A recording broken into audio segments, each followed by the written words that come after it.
am your host, the man they call Ghost. The badass of business. Give him capitalism or give him death. That's it. Period. Broadcasting from his Skyline office studios in beautiful downtown Austin, Texas. You sound fruitier than a box of Fruit Loops, for Christ's sake. And now, he'll take it from here. Your host, the prognosticator of prognosticators, the man they call Ghost.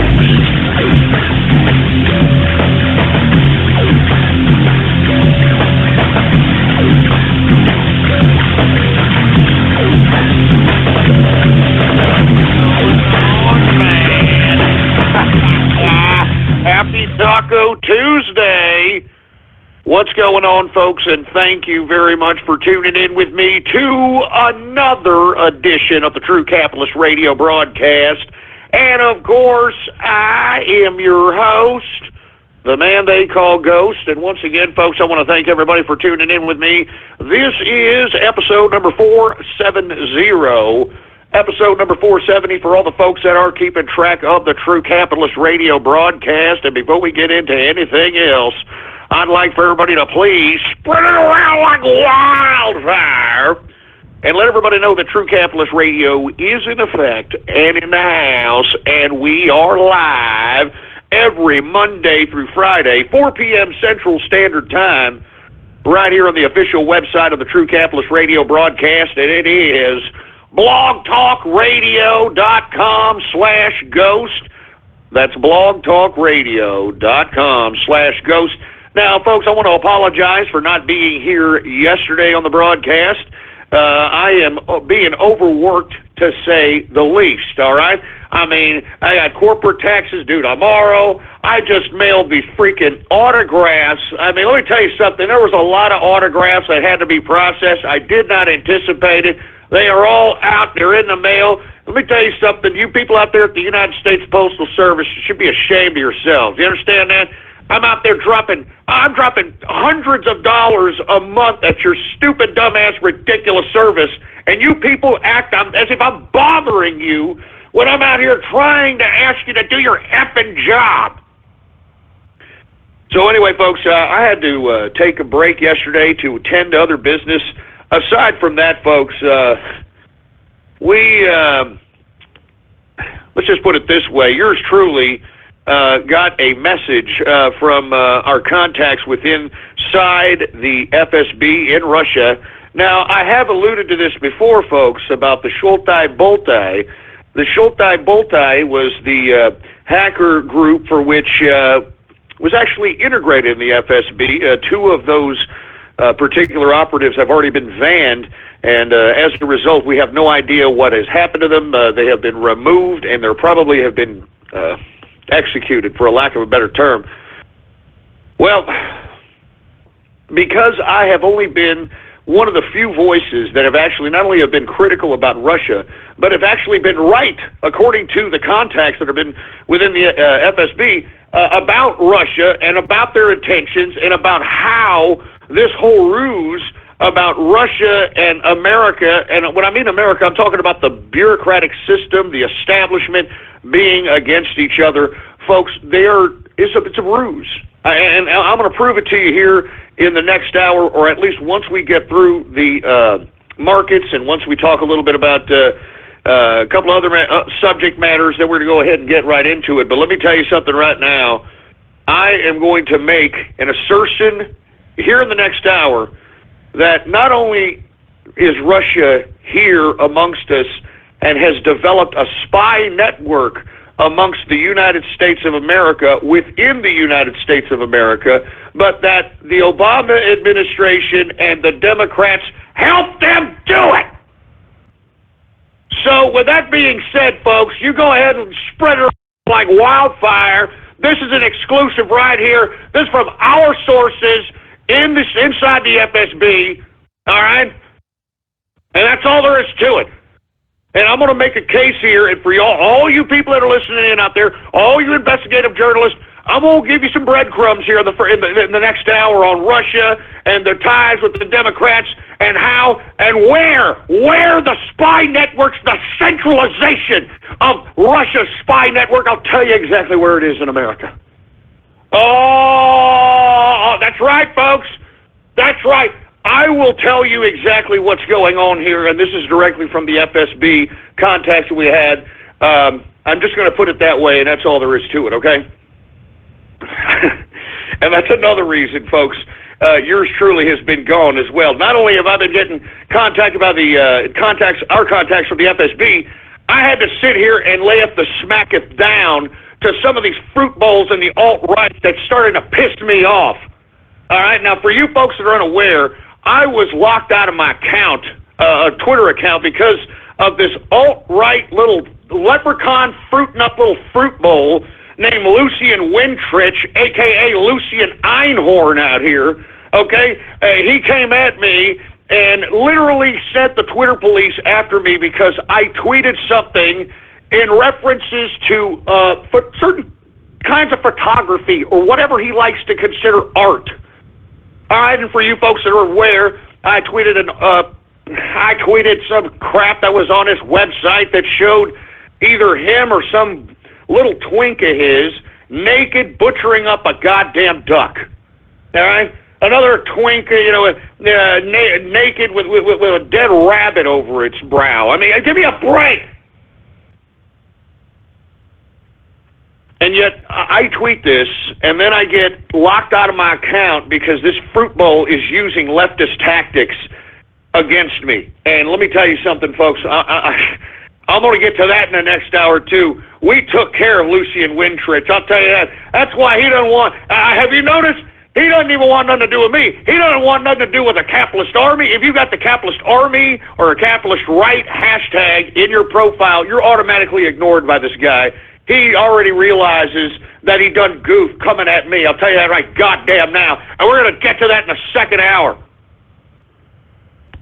Well, with that being said, folks, let me go ahead and get to the markets because we got a lot of things to talk about. I'm going to be completely honest with you. We got a lot of things to talk about in here, and I'm going to be honest with you. I don't know if we're going to, I don't know if we're going to be able to get it all. All right? I don't know if we're going to get to it all. I have no idea. I mean, I take one day off to try to take care of some business, and at the same time, trying to get back at some of these alt-right idiots that think that they can come at the capitalist right and without no repercussions. But with that being said, let's go ahead and get to the markets, folks, because I'll get to all this stuff in the second hour. It's very exclusive. The Russia stuff is very exclusive. And if you're an investigative independent journalist, you better take these breadcrumbs and you better do something with them. All right, go out there, write stories about it, because what I'm about to give you, anybody who's listening, if you start investigating, you're going to make so many goddamn connections with the Democrats, the Obama administration, these people that have integrated themselves in American society. Not only integrated themselves in American society, these are people that are so close to Putin that it's like they shouldn't even be in this country as far as I'm concerned, all right? Now, with that being said, the reason, let's just get to that in the third hour. Let's get to the markets. I know everybody's concerned about the markets. Tomorrow's the big day for which we're going to see the type of impact the Federal Reserve is going to have on the markets with its raising of the raising of the interest rates. And I always said here going into this day that if Janet Yellen, by any means of the word raising interest rates, if she raises the interest rate any more than a quarter point, expect major waves of the stock market, and not just the stock market, the markets, plural. Be expecting huge waves, and it's not going to look pretty. It's not going to look pretty, and as I stated, folks, what are we witnessing here? We're seeing an over-speculation on the dollar, which is increasing the value of the dollar. That's why you're seeing prices to a lot of things go down, because the dollar is valuable. Now, how does the dollar be valuable? Well, you're seeing a lot of uncertainty in the financial markets and the international community. I mean, take a look at what happened to my mates across the pond in Britannia. They passed Brexit. We're going to talk about that in the third hour. But that's, sending off some shockwaves within Britannia's market. You've got people in the EU don't know what the hell they're coming or going. You've got the elections going on in the Netherlands that are within hours here. We don't know what the hell that's going to do. We've got the one of the candidates in France being indicted because he's a goddamn corrupt bureaucrat while he's running against Le Pen. So that should cause some shockwaves. A lot of uncertainty in the EU. Nobody wants to hold euro dollars. So what are investors doing in Europe? What are they doing in Asia, for Christ's sake? You've got a debt situation going on in China. You've got uncertainty all over the world. So what are investors doing? They want to cash out in American U.S. currency. All right, and when they cash out in American U.S. currency, you've got these investors holding U.S. dollars, which all of a sudden, by default, becomes a scarcity in American currency. People are hoarding dollars because the value of the dollar is going up on over-speculation. Then you combine that with the fact tomorrow that if we have any more than a quarter-point interest rate from the Federal Reserve, we are going to see an increased value of the dollar even more, not just based on speculation, but based on the value of the interest rate going up. Because as I stated, folks, the Federal Reserve, the reason that they raise interest rates is so that the Federal Reserve can recall all those outstanding dollars that have been printed out with all their ridiculousness, quantitative easing and stimulus packages and all that crap. All right, they want to recall some of those dollars because there's a lot of printed out dollars that are circulating out here. And where those dollars are at, well, you're looking at it with this inflated goddamn stock market. A lot of the dollars are in there. A lot of all these circulated dollars, they're inflating these assets. So unfortunately, I believe that the Federal Reserve is a little too late at this point in time to be raising interest rates, and that's why you've got the Trump administration trying to devalue the dollar, utilizing their political and economic tools within their disposal. For instance, Mnuchin, he's made it very public that he wants to raise the debt ceiling, and he asked Congress to do so. Now, why did Mnuchin do this? Remember, that wasn't very popular when the Democrats wanted to raise the debt ceiling. Remember, they shut down the government. Remember? Now all of a sudden, the right wants to increase the debt ceiling because, folks, Mnuchin is trying to make it public so that he can spook investors into getting rid of dollars. He's trying to devalue the dollar because he knows that if the dollar is too valuable, the United States is not going to be able to compete in the world market. You've got currencies right now that are very, very cheap, yet they're not necessarily trash, but they're cheap enough to be able to gainfully employ a whole factory of people at a cheaper rate than the United States. You're able to buy durable goods and material, capital goods, the whole nine, cheaper at another currency as opposed to the overvalued United States. So I know there's a lot of economic jargon I'm throwing at you. I'm trying to explain it as simple as possible because if you don't know this, then you're just going to accept whatever's being fed to you. So as I stated, folks, in my view, tomorrow, if by some chance, the Federal Reserve raises interest rate more than a quarter point, we are going to see some major waves in every market out there. And you know what? People are going to hold their currency even more. The U.S. dollar is going to be king. What did I tell you? I told all of you back in the day that cash was going to be king, and it is. Now, I don't think that's a long-term deal. As I stated, I think cash is going to be king here for the next maybe 3 to 4 quarters. I'm hoping, unfortunately, we're having a bunch of political disarray within the Republican Party, which we're going to get to here in a minute. But unfortunately, we're not going to be able to see those tax cuts that was proposed by Trump during his campaign because we can't even have these Republican jerk dicks even agree to any kind of policy, man, anything. They're all backstabbing each other. So with that being said, folks, this is really what kind of economic footing we are at this point in time. And this is why everything's a little uncertain. You've got investors out here not knowing what the hell they're doing. And that's why I keep telling you, if you're going to do anything, cash is king, baby. It's better to, and as I stated, it's better to hold cash in some savings account. And as I stated, folks, it's unfortunate that we're in a new day and age where you're having to pay the goddamn bank to hold your money. All right, I remember once upon a time, it wasn't that long ago, it was in the 80s, where the bank used to pay you, all right, so that they could hold your money. Anyway, folks, you're lucky at this point in time that you can just get a damn savings account where they don't charge you jack. I mean, I'm serious. I mean, if you can put in like one of these credit unions or one of these, kind of safer, kind of community-based banks in which they're fairly fiscally conservative as it pertains to giving out loans and that sort of thing.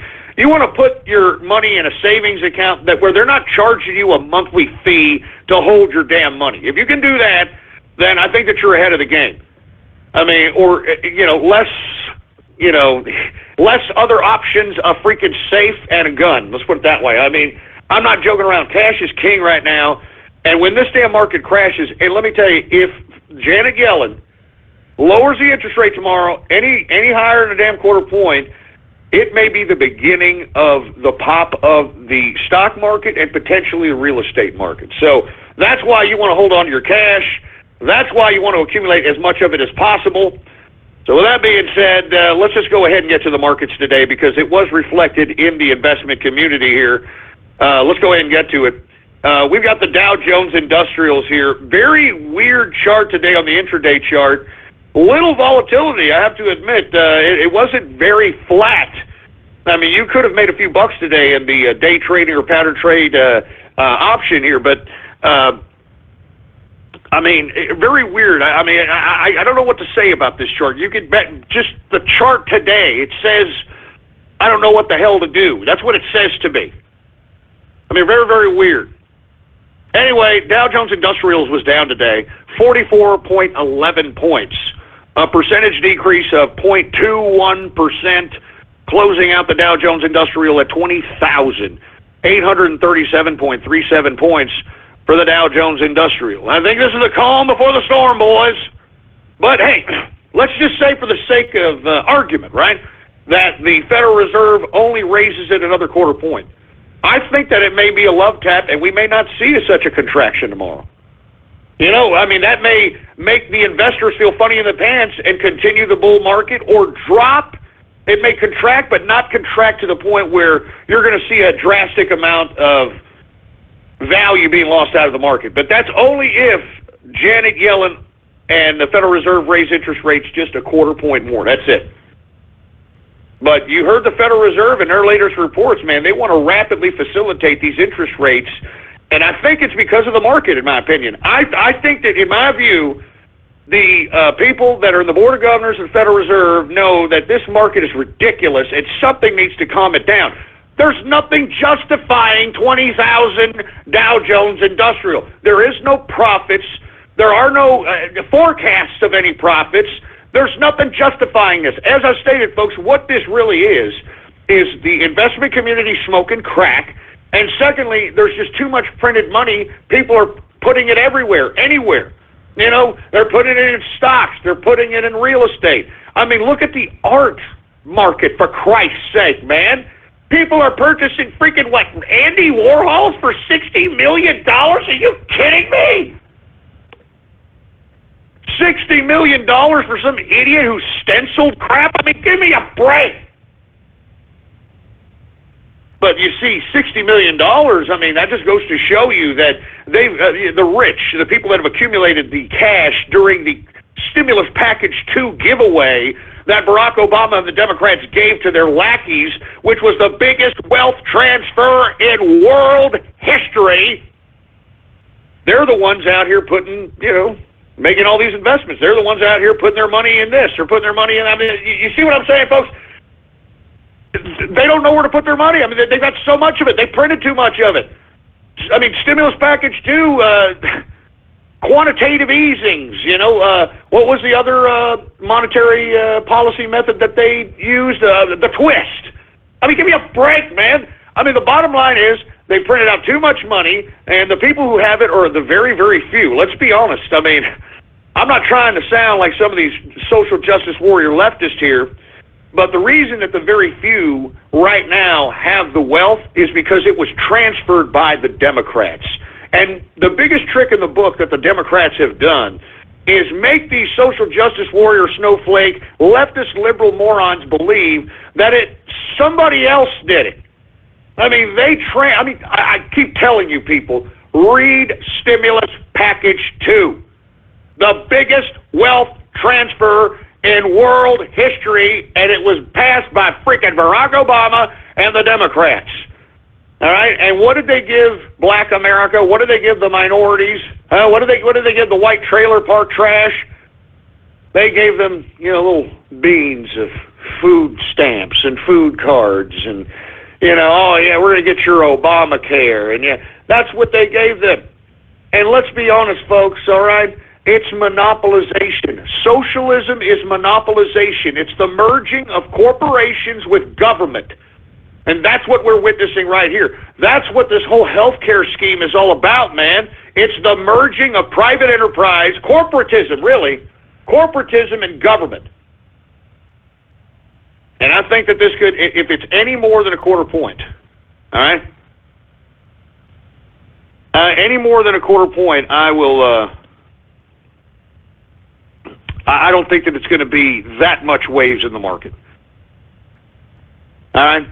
I don't think there's going to be that much waves in the market. So anyway, with that being said here, we need some kind of contraction, though. We can't keep going with this facade that, the market's great and it's, I'm not trying to sound like a bear here, but, I hate to sound like that old fart in, Wall Street 1. You got to stick to the fundamentals, bud. The fundamentals is where it's at. I hate to sound like this, but give me a break. This is a trap.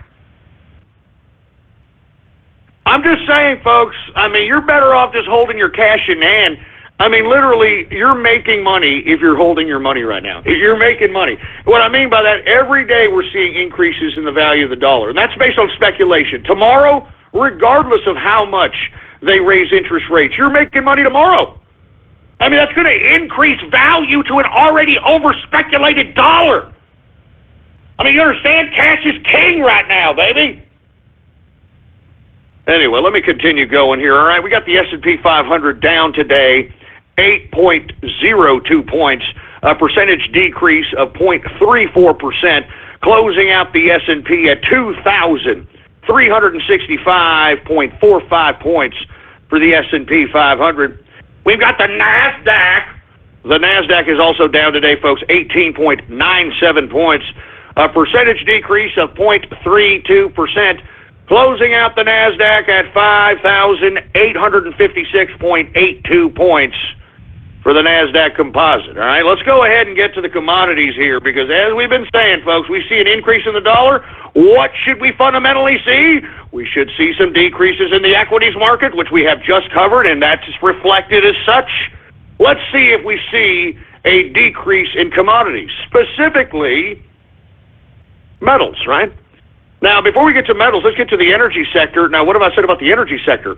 I'm not touching it with a 10-foot pole. But you see, folks, somebody is propping up this goddamn oil market, and it's obviously OPEC. It's obviously these oil producers. Take a look at the intraday chart on crude oil. It was crashing all day today based upon Saudi Arabia's output reports, which I've been telling you, these idiots aren't even obliging their own stupid supply cut. But take a look at that intraday chart. Doesn't that look ridiculously, pathetically manipulated, for heaven's sake? We were down all day today, and then here at the end of the day, we're going to go ahead and we're going to buy oil now. We're going to buy it ourselves. We don't care. Anyway, we've got WTI sweet crude up today a dime, but take a look at the intraday chart on that thing, man. That doesn't even make any sense. That does not even make any sense. Anyway, up a dime, up 10 cents, a percentage increase of 0.21%, closing out WTI sweet crude at $48.50 per barrel of WTI sweet crude. That's still under $50, man. That's not very good. I'm telling you, these oil producers that are, I'm talking about Saudi Arabia, I'm talking about Venezuela, I'm talking about all these people that were used to these $80, $90, $100, $110 a barrel of oil, that got rich off the high hog about maybe 4 to 6 years ago. Now they're a little concerned. That's why, unfortunately, the socialism of Venezuela is collapsing on itself, because when you have dumbass bureaucrats central planning and assuming that the market is always going to be at $100 a barrel of oil, well, these idiots within the bureaucracy of the Venezuelan communist socialist government believe, well, they're going to continue to plan, and they central planned based upon the prices of $100 a barrel of oil sustaining itself for years. Hence, now that the goddamn barrel of oil is under $50, that's why you've got these people starving in the streets, all right? That's why Venezuelans are starving in the street. And the reason they're starving in the street, folks, is because the central planners in the communist socialist government of Venezuela anticipated and probably planned and budgeted based upon a projection of oil being at $90 to $100 a barrel of oil. Now that we've got barrels of oil at $48 and change, this is why you see these people starving in the streets out there in Venezuela. And you see, that's what you people that are out there, you social justice warrior idiots, need to understand. I know you think because you're professors that are obviously have a vested interest in having socialism, I know they tell you that it's such a grandiose idea in which everyone will have anything they want. They're going to have their iPads and iPhones if they want. It's crap. All right? What happens is you relinquish your own individual decision-making. Your own individual decision-making, and you give it to the state. That's what communism is. That's what socialism is. No doubts about it. There is no ifs, ands, or buts about it. Communism and socialism means that you relinquish your individual rights as a person. I mean, your rights to make a decision, your rights to what kind of path of life that you're going to take, what kind of occupation that you're going to want, what kind of schooling you're going to have, how much material possessions you're going to have, how much food you're going to eat, hence Venezuela. That's what communism and socialism is, and that's what you need to tell each and every one of these social justice warriors, is that you are giving up your individual, your ability to go out and protest, your ability to bitch and moan, your ability to go out and play on your iPhone or iPad or on your Android, your ability to go out and want a car, your ability to go out and consume in certain levels of entertainment. I mean, you relinquish all that to the state. You relinquish every decision that you're going to make in your life as an independent individual person. You give that to the state to centrally plan. You are a statistic within the realm of centralized planning and communism and socialism. You are a statistic. You are not a person. You are not a human being. I mean, don't you people understand? And listen, I hate to go into this, folks. I hate to go into this, but man, I'm seeing way too many communists, way too many socialists out here, and we need to have serious discussions about what the hell this crap really is. What you dumbass communists and socialists don't understand is that there's a philosophy in back of communism that a lot of you simpletons, you don't even understand. It's so complicated and over your head because you people think that you're going to have a chicken in every pot and a Cadillac in every driveway in goddamn socialism or communism. But the philosophy of communism and socialism is dialectic materialism. Now, I've talked about dialectic many a times. It's that ability or the philosophy by Hegel, the philosophy in which you expose a contradiction and then you create a new reality based upon those exposed contradictions until that new reality gets exposed of its contradictions and then forms a new reality until that reality is exposed of its contradictions, and so forth, until at some point, according to Hegel's dialectic philosophy, we will come to a point where we are at a contradiction-less society. All right? And that's the simplest form of Hegel, because if you try to read it yourself, I doubt you'll understand it. That's the simplest form of Hegel, in the fact that, okay, we expose the contradictions with the election of Trump of Washington, D.C. We exposed the contradictions of globalism.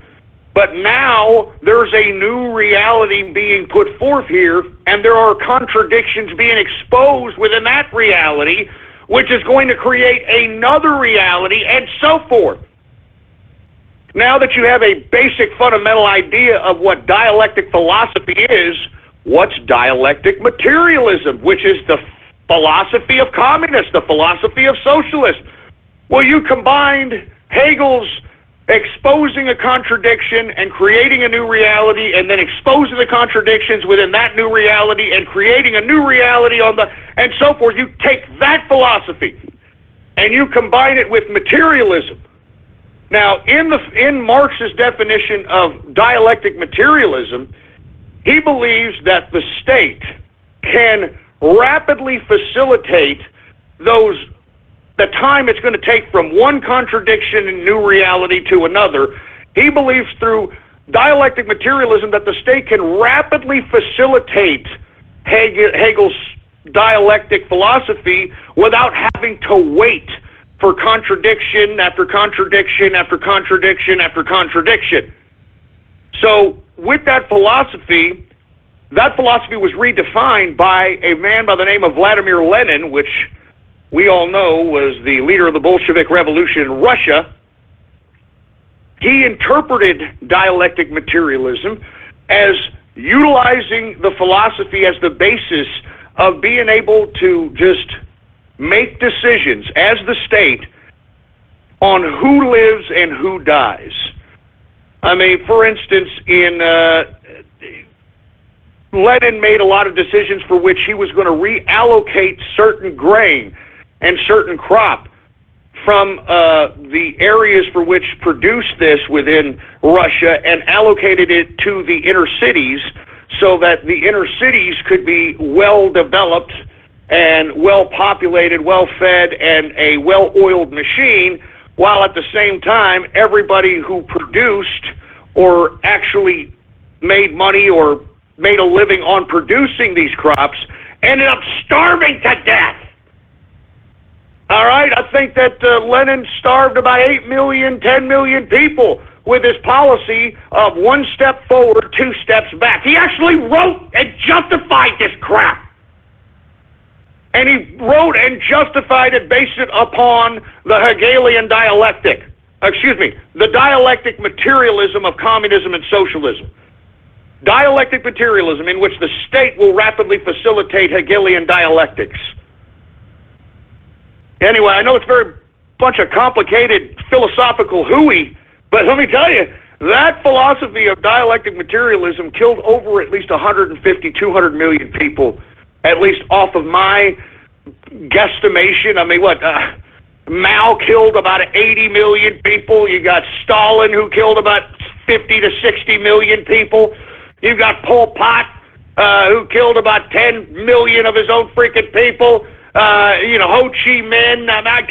Jesus Christ, I could go on and on, man.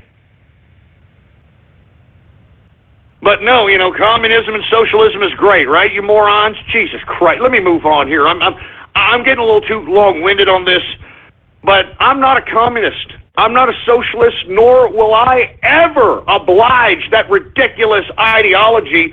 And we need to get it in the heads of these goddamn stupid loser kids that, hey, oh yeah, you think you're a rebel? You think you're cool? You think you're an individual? You think that you can do what you want to do? You think you can go protest? You think you can mouth off in communism and socialism? No, you can't. You relinquish everything that you are as an individual. Every decision you'll ever make in your life, you relinquish it to the state. You relinquish it to the state. Anyway, let's get to bread crude, folks. My apologies. I didn't mean to go off on that soliloquy, but it was definitely something that needed to be said.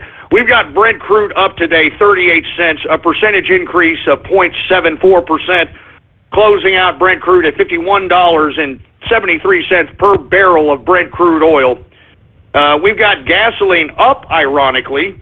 All right, it is up 1.18% increase on the day for gasoline. That intraday chart looks interesting as well.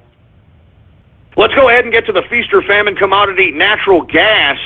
Wow, natural gas is down 3.12% decrease on the day for natural gas. That's why I call it the feast or famine commodity, man. I mean, you're either making serious money or you're losing serious money on this commodity each day. You know what I'm saying? Anyway, we got heating oil up today, folks, 0.75%. And let me tell you, what a miraculous blizzard that many of our friends in the East Coast of America are having at this point in time. I mean, now, what is it? It's not global warming now. Now it's climate change. You know what, you idiots? I'm glad that Donald Trump appointed an EPA, a head of an EPA, who doesn't believe in this climate change nonsense. Yeah, the climate changes. You know, East Coast right now is having a blizzard, you know, right out here in San Antonio. I mean, it's such a beautiful day out here. I wanted to take the day off and play some golf, for Christ's sake. It's golf weather out here, man. This is golfing weather. It's just great. It's a great springtime, for Christ's sake, man. I can hear the birds and the bees screwing. It's so goddamn great out here at the springtime. Anyway, let's get to the metals, shall we? The metals! Let's get to the goddamn metals! According to somebody on Twitter, I think it was the Deplorable Troll, thank you, communism as a whole has killed an estimated 1.3 billion people. So I'm off by at least 12-fold or some crap. Jesus Christ. Oh, my God. Anyway, let's get to metals, shall we? Gold down today, which is reflective because we should see gold down if the increase of dollar goes up. Am I correct? That is correct. Gold is down $4.60, a percentage decrease of 0.38%, closing out gold at, ouch, 1,198.50 points for gold. And let me tell you, we're going to see it increasingly go down if the damn Federal Reserve raises interest rates beyond a quarter point tomorrow. I mean, we could see a header here. If it's a half a point, if it's 3/4 point, if it's a whole point, I'd be shocked. I mean, and not only will I be shocked, everybody in the damn markets will be shocked too, and you'll see it reflected tomorrow during the damn goddamn market day. Anyway, once again, we've got, let's get to silver. Silver is down. Silver is down today 9 cents, a percentage decrease of 0.54%, closing out silver at $16.88 per troy ounce of silver. Wow, man, I'm telling you, I mean, listen, in the end, I'm still bullish here, okay? Because I think that there's just too much uncertainty here for the investor in the long term to be secure in anything that's going to happen in the equities market or even in the real estate market, in my view. But we shall see, all right? We've got copper up today, 0.72% increase on the day for copper. Platinum up modestly, 0.02% increase for platinum. Let's go ahead and get to agriculture. Now, we're seeing a lot of anomalies here in the agriculture because we are seeing somewhat increase of the dollar, but I'm seeing a lot of grain in agriculture. And what does that mean? That means that the commodities traders obviously sense some level of scarcity within these commodities. So let's go ahead and get to them. At least for the time being, they do. So let's go ahead and get to grains, the grain index. We have corn up 0.35%. We've got wheat unchanged today, unchanged for wheat. Oats up 3.15% increase on the day. Good God. Man, all those people that like to eat oats, man, I'm telling you, you're going to pay for them today. I'll tell you that right now. Who else do we have here, folks? We've got rough rice down today, 1.02% decrease on the day. Soybean down 0.67%. We've got soybean oil up 0.56%. We've got canola down 0.71%. Let's go ahead and get to the soft, shall we? We've got cocoa up 2.03% increase on the day for cocoa. We've got coffee hey, dude, just don't talk to me, dude. Just don't talk to me until I have my coffee, dude. Shut up, you stupid, fruity ass little hipster fruit. Shut up. Coffee is down today, 0.77%. And let me tell you something right now. I want to take this opportunity once again to remind everybody to boycott Starbucks. Boycott Starbucks, that anti-American piece of trash company who is spitting on our troops, spitting on American people, spitting on the American poor by coming out and saying, oh, well, we're going to hire 10,000 illegal immigrants because, take that, Donald Trump. Boycott Starbucks, those stupid little fruits. Anyway, let's get to sugar, shall we? Sugar! Sugar is down 0.11% decrease on the day. Orange juice is up today, folks. 1.45% increase on the day for orange juice. Cotton is up today, 0.36% increase on the day. We've got lumber down, 0.06% decrease on the day for lumber. Rubber is down, 0.65% decrease on the day. Ethanol down today, 0.91% decrease on the day. Let's go ahead and get to livestock. Now, right away, I'm looking at livestock, and I'm loving these numbers, baby. I'm loving this. I'm loving this cheap beef. I'm loving the cheap beef, man.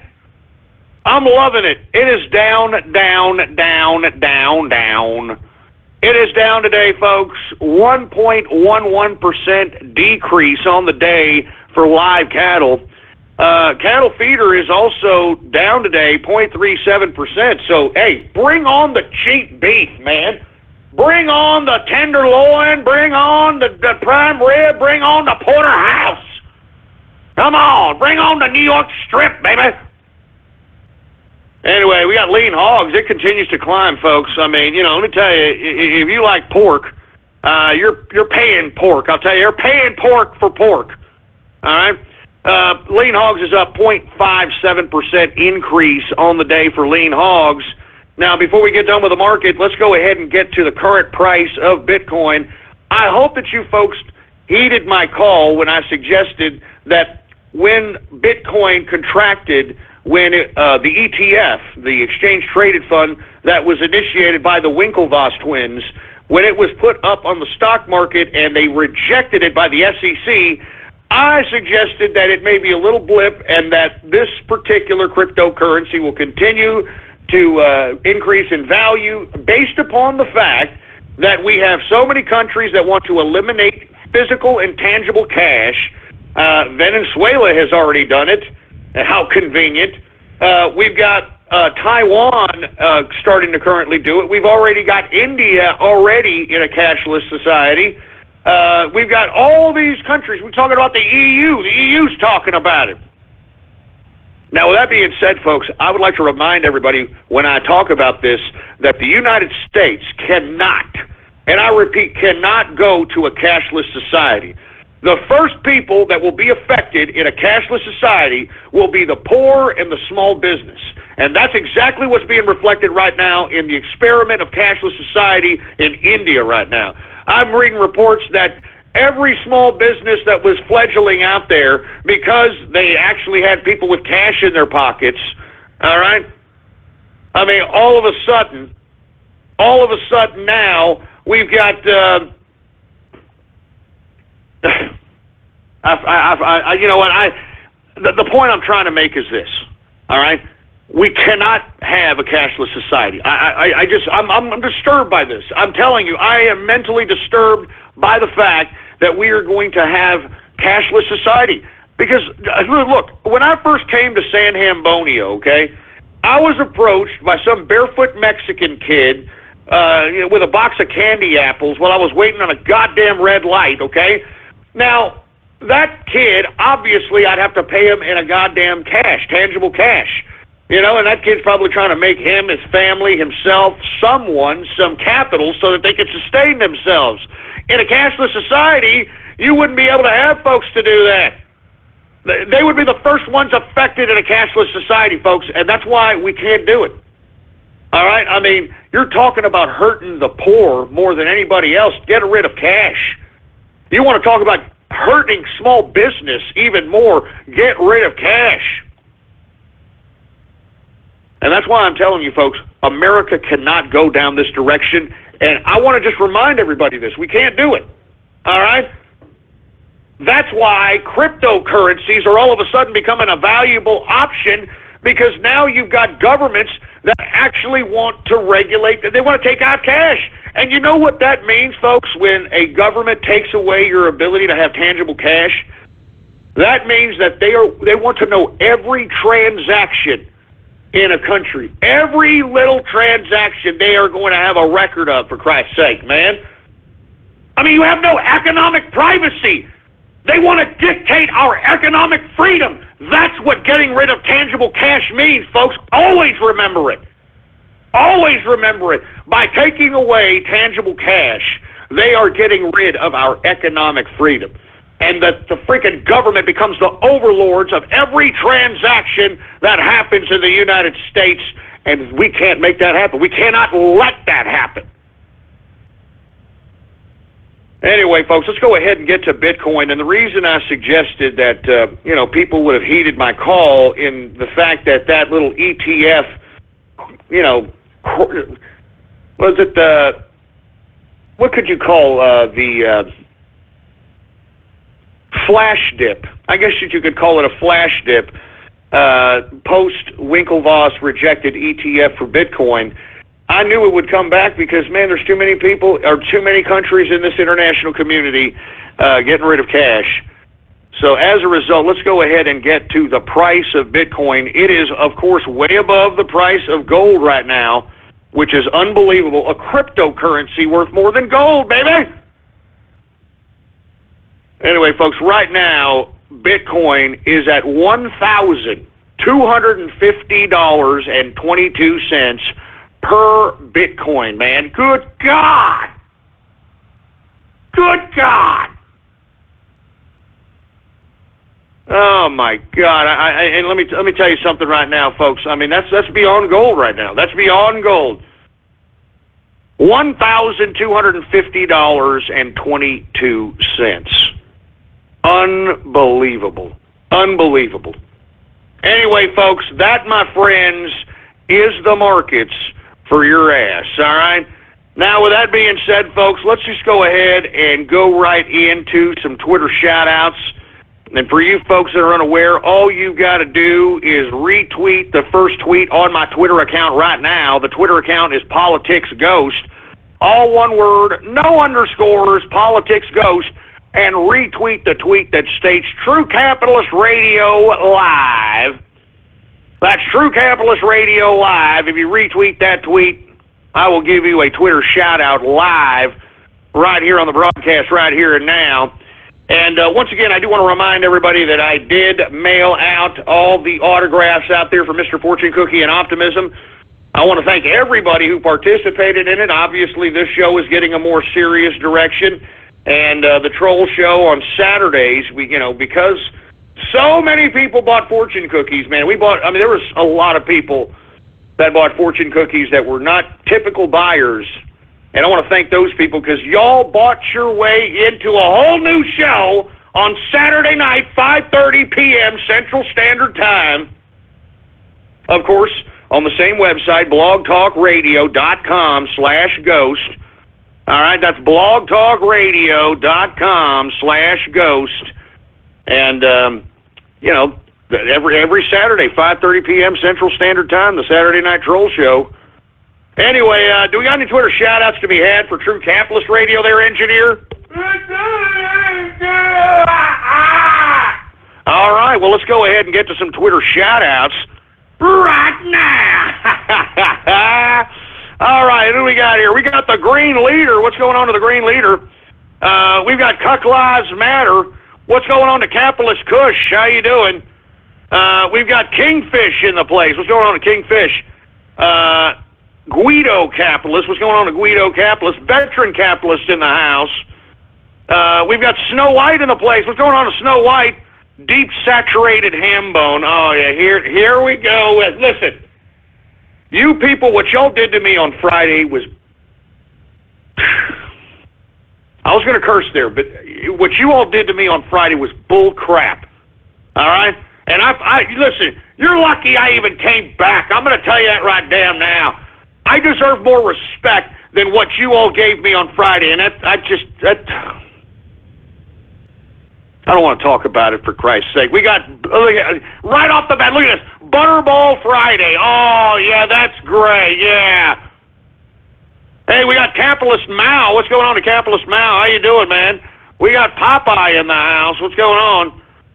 We got Metroid Junkie in the place. We got Lego Fan 420. What's going on? Once again, retweet the tweet that states True Capitalist Radio live. And I'll give you a Twitter shout-out live right here on the broadcast right here and now. Who else do we have here? We've got Petro in the place, Zach Goodman in the house, Freezing Zakata. We've got, what was this, Bernardo. What's going on to Bernardo? We got the Brody Network in the place. We got Dorito Burrito. There's Twilly Atkins. Yeah, I really like that, do you want to ride the white horse? I really like that there, Twilly, you freaking bitch horse. Anyway, we've got the Smiler in the house. We've got Howdy Ho Ghost Lows. What the hell does that mean? And is that a picture of Urkel in your goddamn profile, for Christ's sake? Can I do that? I mean, give me a freaking break. We got Pipes in the house. We got CDI Fan 237. We've got, I'm not going to say that disgusted name, for Christ's sake. You people are disgusted. We've got Happy Butter Friday. Shut up. Happy Butter Friday. Shut up. Anyway, we got Dr. Bristle in the place, Supa in the house. We got Ann and the Wizard. 5 days till the real show. Look, assholes, don't pit my shows against each other. Do you understand that? Don't you dare, you troll terrorist. You've got your own show. Don't you dare pit them against each other. God damn it. I mean, I'm working 6 days a week. Do you understand that? I'm the hardest working man on the internet today. And don't you ever goddamn forget it. There's nobody that produces the type of live content.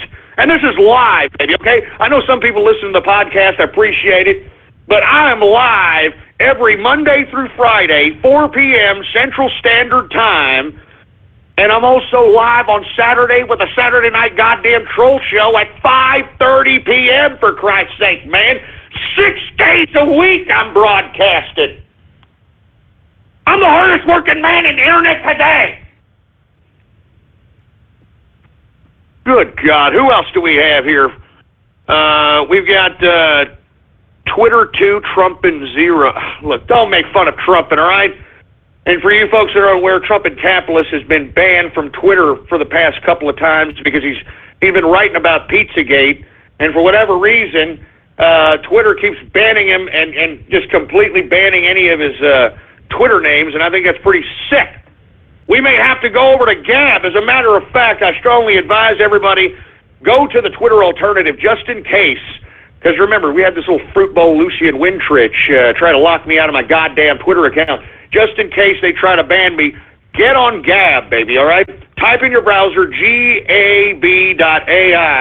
and follow me under the same name, Politics Ghost, all right? I mean, just in case Twitter sends the Twitter police at me again. Anyway, who else do we have here? We got Tornado of Vibrators, whatever the hell that's supposed to mean. The Chimpago Choo Choo. What the hell is that? Shut up! Shut up! Stop making me say crap like that. The Inner Circle Ruin TCR. No, what the hell are you talking about? What do you think? Those are my friends. Wait.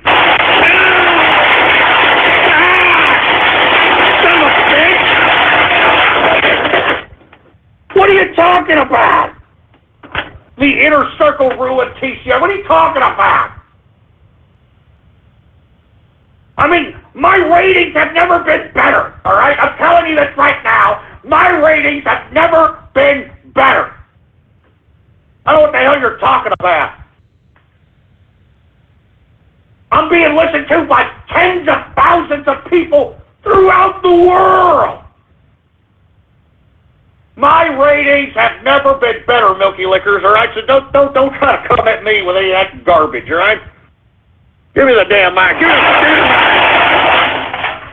mic. Jesus Christ, man. Anyway, we got Sergeant Yoda in the place. Don't come at me like that again. The inner circle are my friends. They're my family. What are you talking about? Don't you dare. Jesus Christ. We got Dank McGrank. What's going on? We got Lando Lakes Capitalists. Really, you idiots?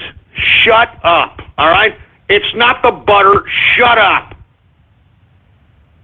We got Artron Havoc, Agent Gabe. Oh, yeah, here, the bronies are still doing this agent stuff. They think it's so funny that the CIA Internet Division are a bunch of brony, anime, cartoon fetish, Pop-Tart eating fruits. That's just great.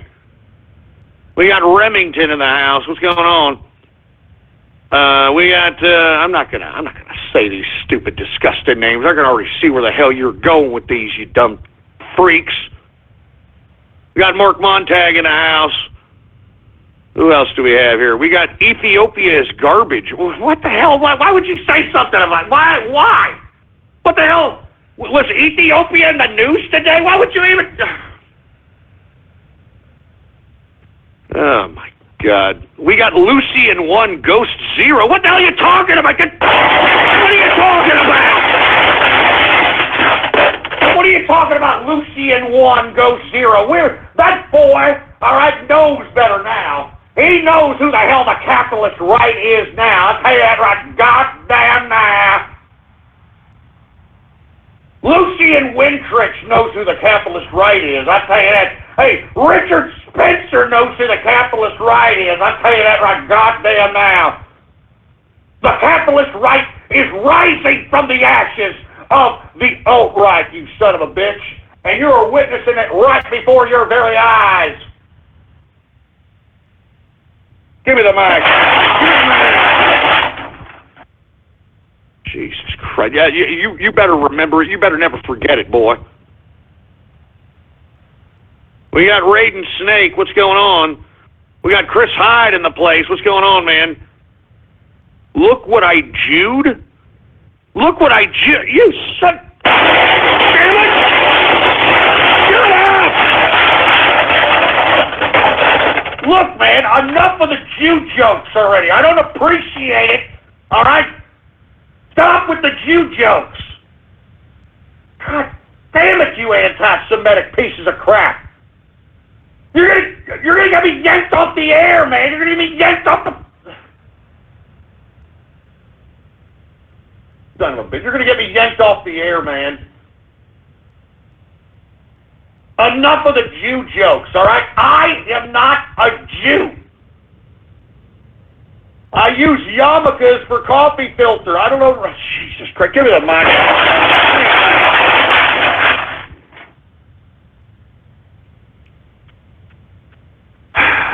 I use yarmulkes for coffee filters. Enough of it, all right? Enough of the goddamn Jew joke. Hey, look, here's another one. Agent Shekel. Agent Shekel. Here's another one. A day without shekels. What is that supposed to mean? What is that supposed to mean? A day without shekels. What the hell does that mean? Jesus Christ. We got Xbox's real work. Jesus Christ. Who else do we have here? We got Santa Ana didn't do nothing. What the hell? Shut up! We kicked that Mexican back across the border where he belonged, boy. And we got the TCR Arabian Prince. How you doing, the Arabian Prince? It's good to see you. I'm glad that you're still listening. And, you didn't, take personal any of the stuff that happened. Look, we don't want to talk about it. What's going on to the TCR Arabian Prince? How you doing? We've got the CIA buttered me up. You son of a... Christ!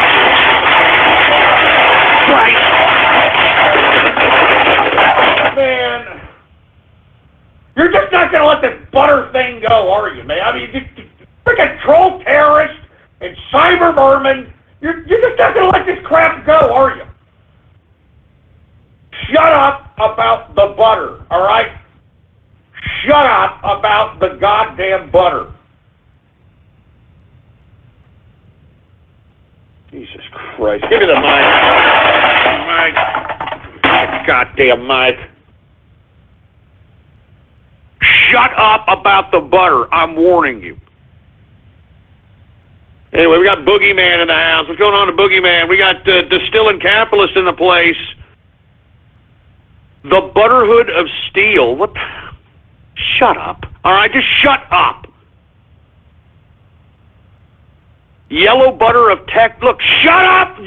Shut up with the butter crap! Good God, man. Dead Crockett, Best Crockett? Oh, you son of a...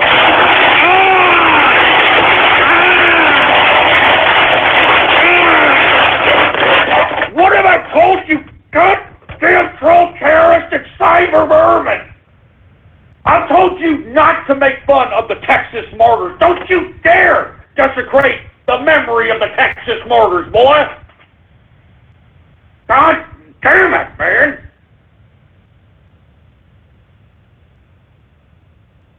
Jesus Christ, give me the mic here. Give me. Good God, man. Don't make fun of the Texas martyrs.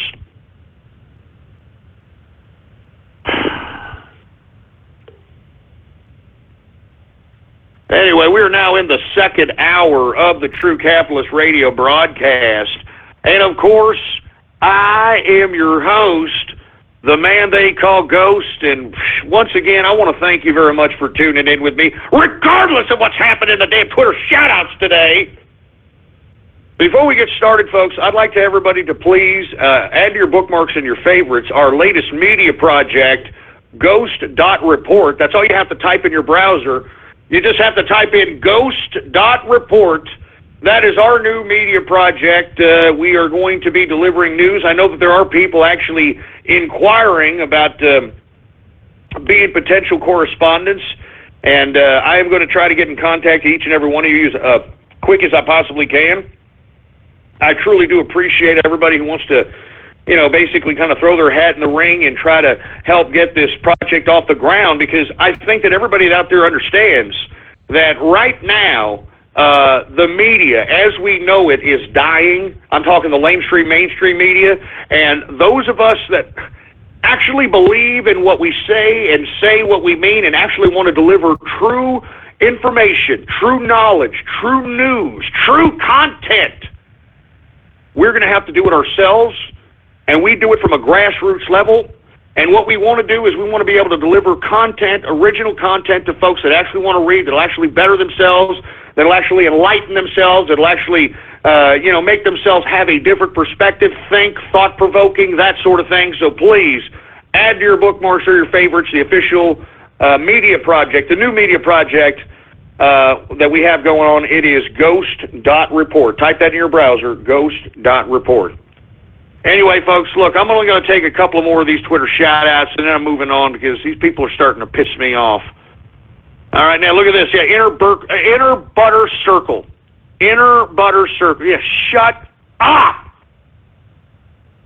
Shut up. Did I Jew that? And look, there's Steve Urkel in the freaking, did I Jew that? You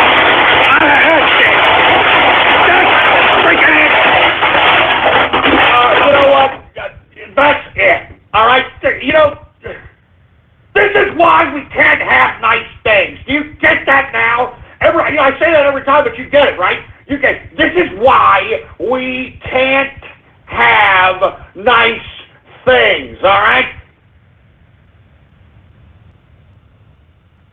Oh, Jesus Christ, man. Give me the mic. Give me the mic.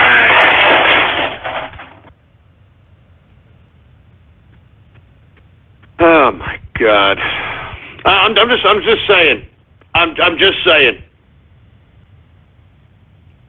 Anyway, folks, look, we're going to have to move on here because, to be honest with you, I want to get to the crux of the subject matters of this broadcast.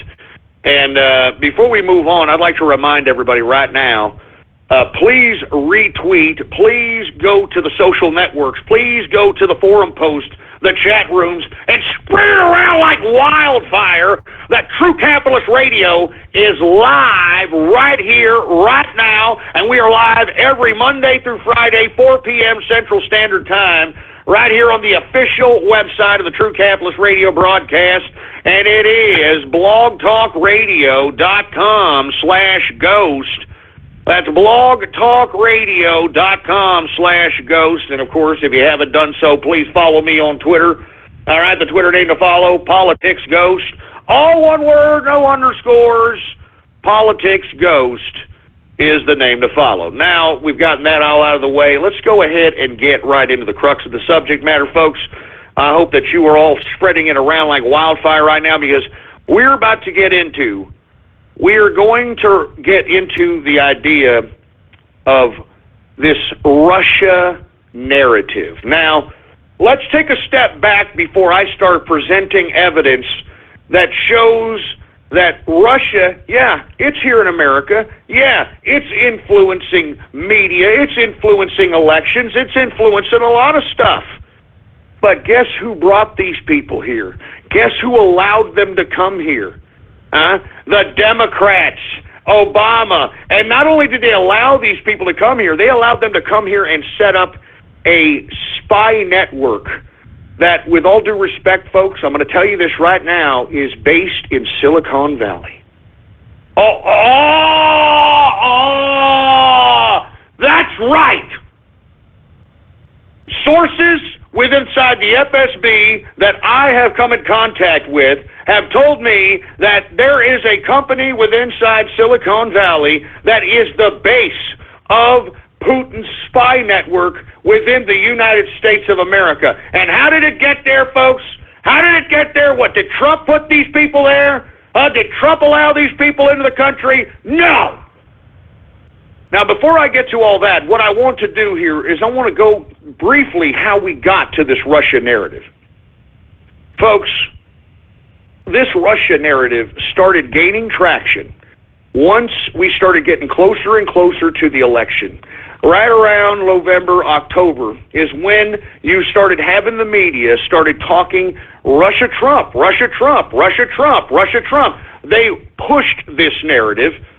And the reason they pushed this narrative, with all due respect, folks, is because they had inside information from within the intelligence community that was gathered illegally, all right, because lest we forget, folks, it was documented, I believe, on the either Washington Post or the New York Times, that there were 2 FISA requests by the Obama administration to survey Trump through wiretapping and other methods of surveillance, extreme intelligence community surveillance.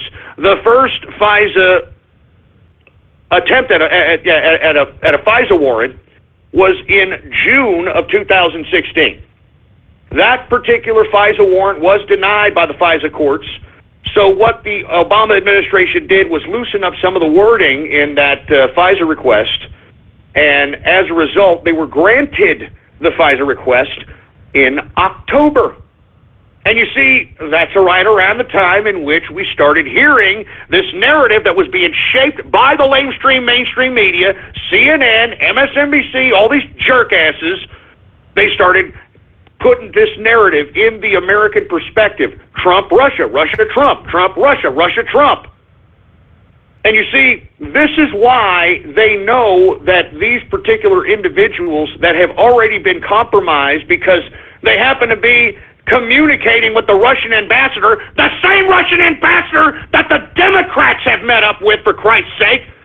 I mean, the Kremlin has come out and said that the freaking Democrats met met and had integral freaking relations, integral conversations about foreign policy, you name it, with this damn Russian ambassador that has already taken the career of Michael T. Flynn and has already compromised to a certain capacity Jeff Sessions.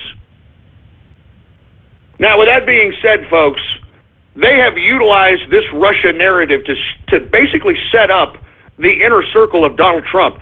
Now you've got Donald Trump surrounded by sharks, as I've stated before. Didn't I say, folks, that Priebus and Pence were the establishment lackeys that were doing everything within their power to undermine the administration? Lest we forget, folks, the reason General Michael T. Flynn lost his position was because, for whatever reason, Mike Pence decided to go on the Sunday shows and insisted that nobody within the administration had ever had any contact of any kind with any Russian foreign official or agent. Now, why the hell would he do that? He did that to set up Michael Flynn so that Michael Flynn would have to remove himself from his position of authority. Because, like I said, folks, it's not really what the facts are in America and political science. Do you get that now? It's not about the facts, it's about perspective. It's about what people believe the facts are. And you see, the intelligence community has tried, and it's actually been fairly successful in linking Trump, Russia, Trump, Russia, Russia, Trump, Russia, Trump, Trump, Russia, Trump, Russia, Russia, Trump, Russia, Trump. And it's in the minds of everybody now that Joe Sixpack has it in his head that, yeah, you know, I think Trump may have done something with the Russians there. You know, some kind of business deal, not telling us. Yeah, seriously. Folks, I'm going to tell you something right now. What I'm about to unleash here, and this is exclusive. Look, nobody has this information.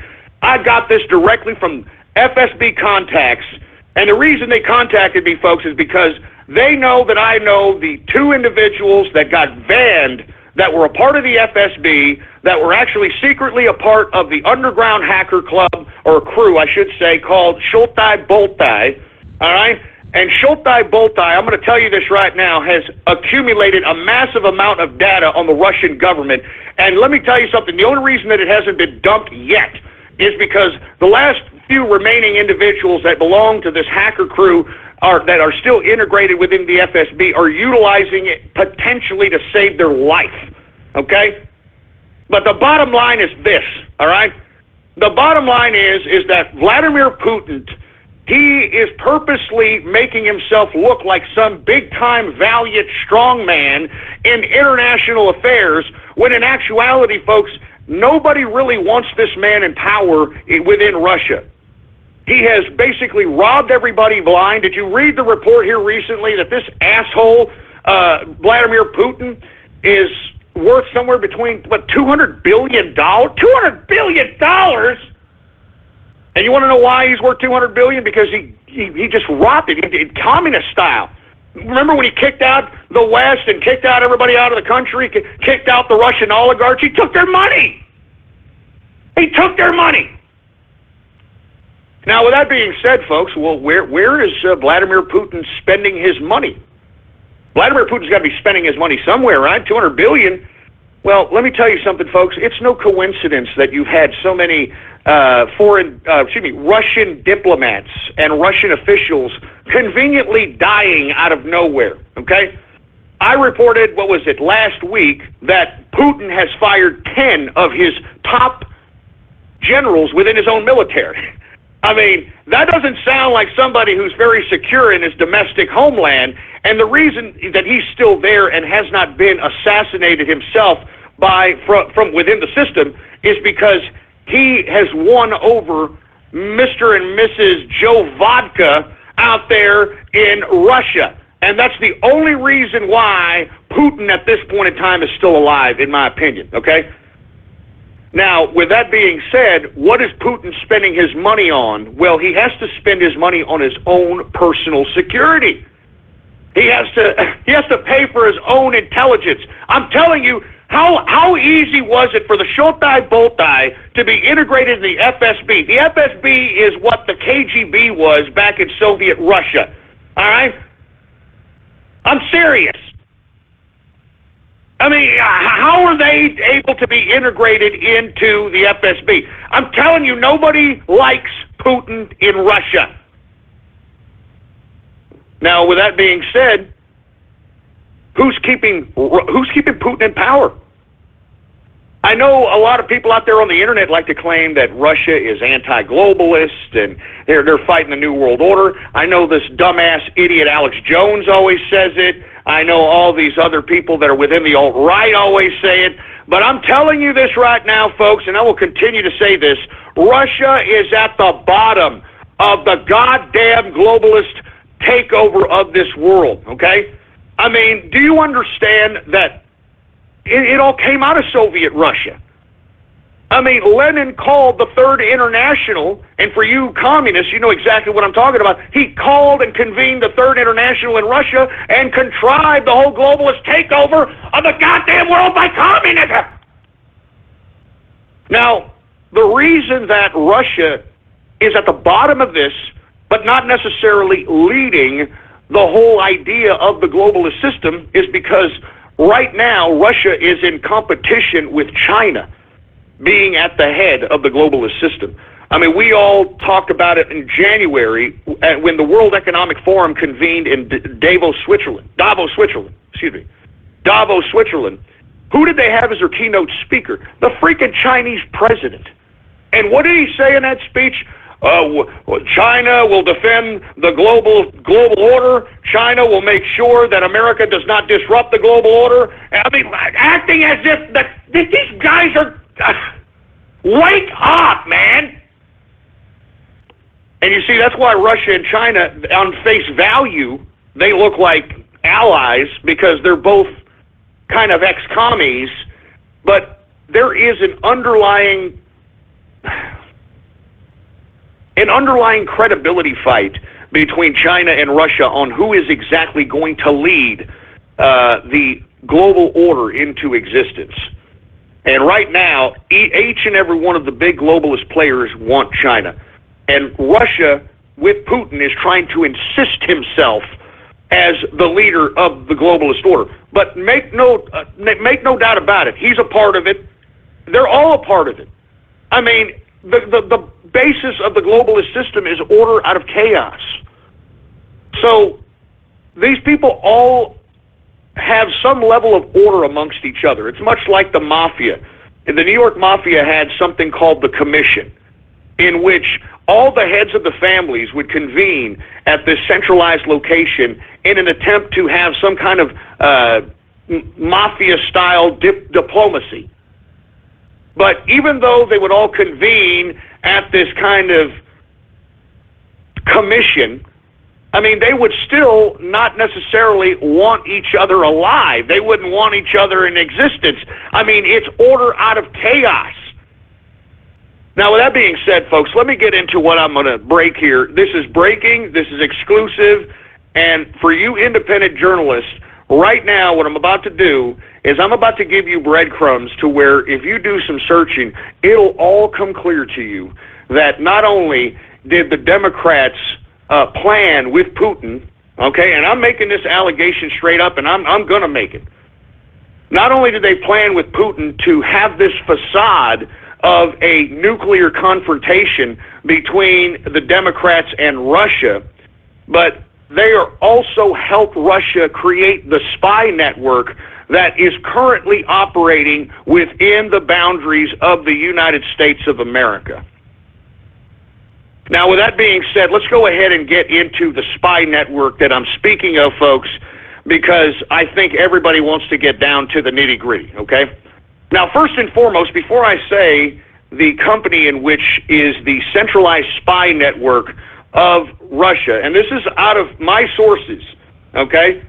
All right, this is a legitimate sources. I'm not pulling this out of my derriere, okay? But I'll just say it's my opinion, just in case, you know, the people that I am going to implicate want to sit here and suggest that I am committing some level of libel or slander. So I'm just going to say, for legalese purposes, that this is my opinion, but you can look it up for yourself. All right, you can look all this stuff up for yourself and have your mind blown, okay? First and foremost,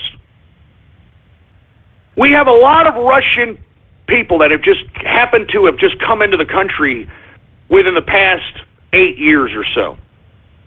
They've been given unprecedented access, and they've been granted visas to stay and live and bring their Russian money over and buy influence within the systems and so on and so forth, okay?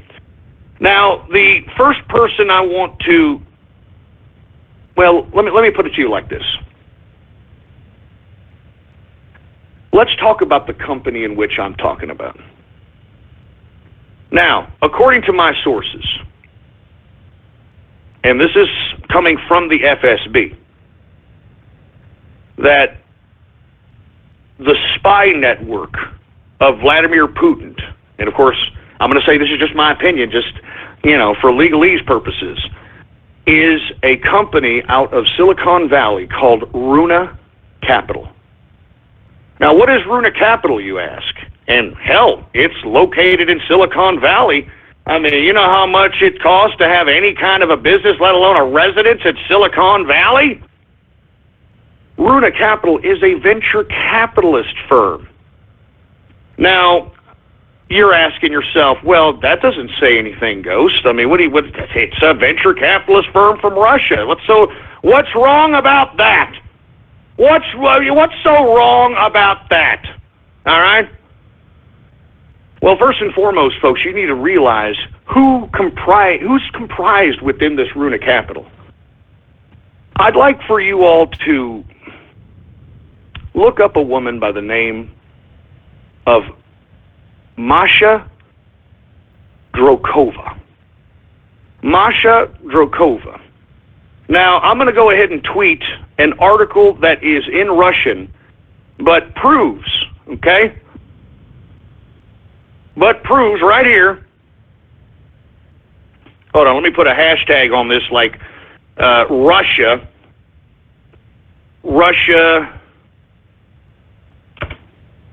Hold on just here. I'm sorry, folks. I'm doing, two things at once.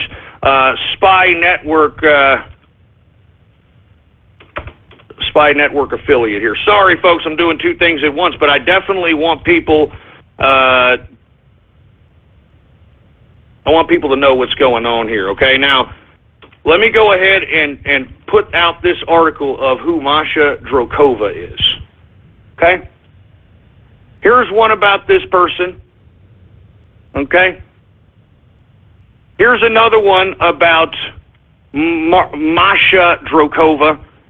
And let me go ahead and read this one off of BusinessInsider.com. The one that I just tweeted right there, that is Russian, basically goes to say that she was a part of the Kashi movement, I believe it was, in which she was a pro-Russia, a pro-Putin advocate. All right? Let me go ahead and read. This is at the Business Insider. All right. I believe this is the top 50 tech people or something. I don't know, something like that. Top 50 PR representative or some garbage. She's number 46, Masha Drokova, independent PR consultant. Masha Drokova is 24 years old.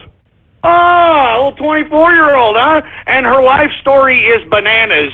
As former Business Insider tech reporter Dylan Love describes, she was the subject of a documentary about Vladimir Putin's rise to power.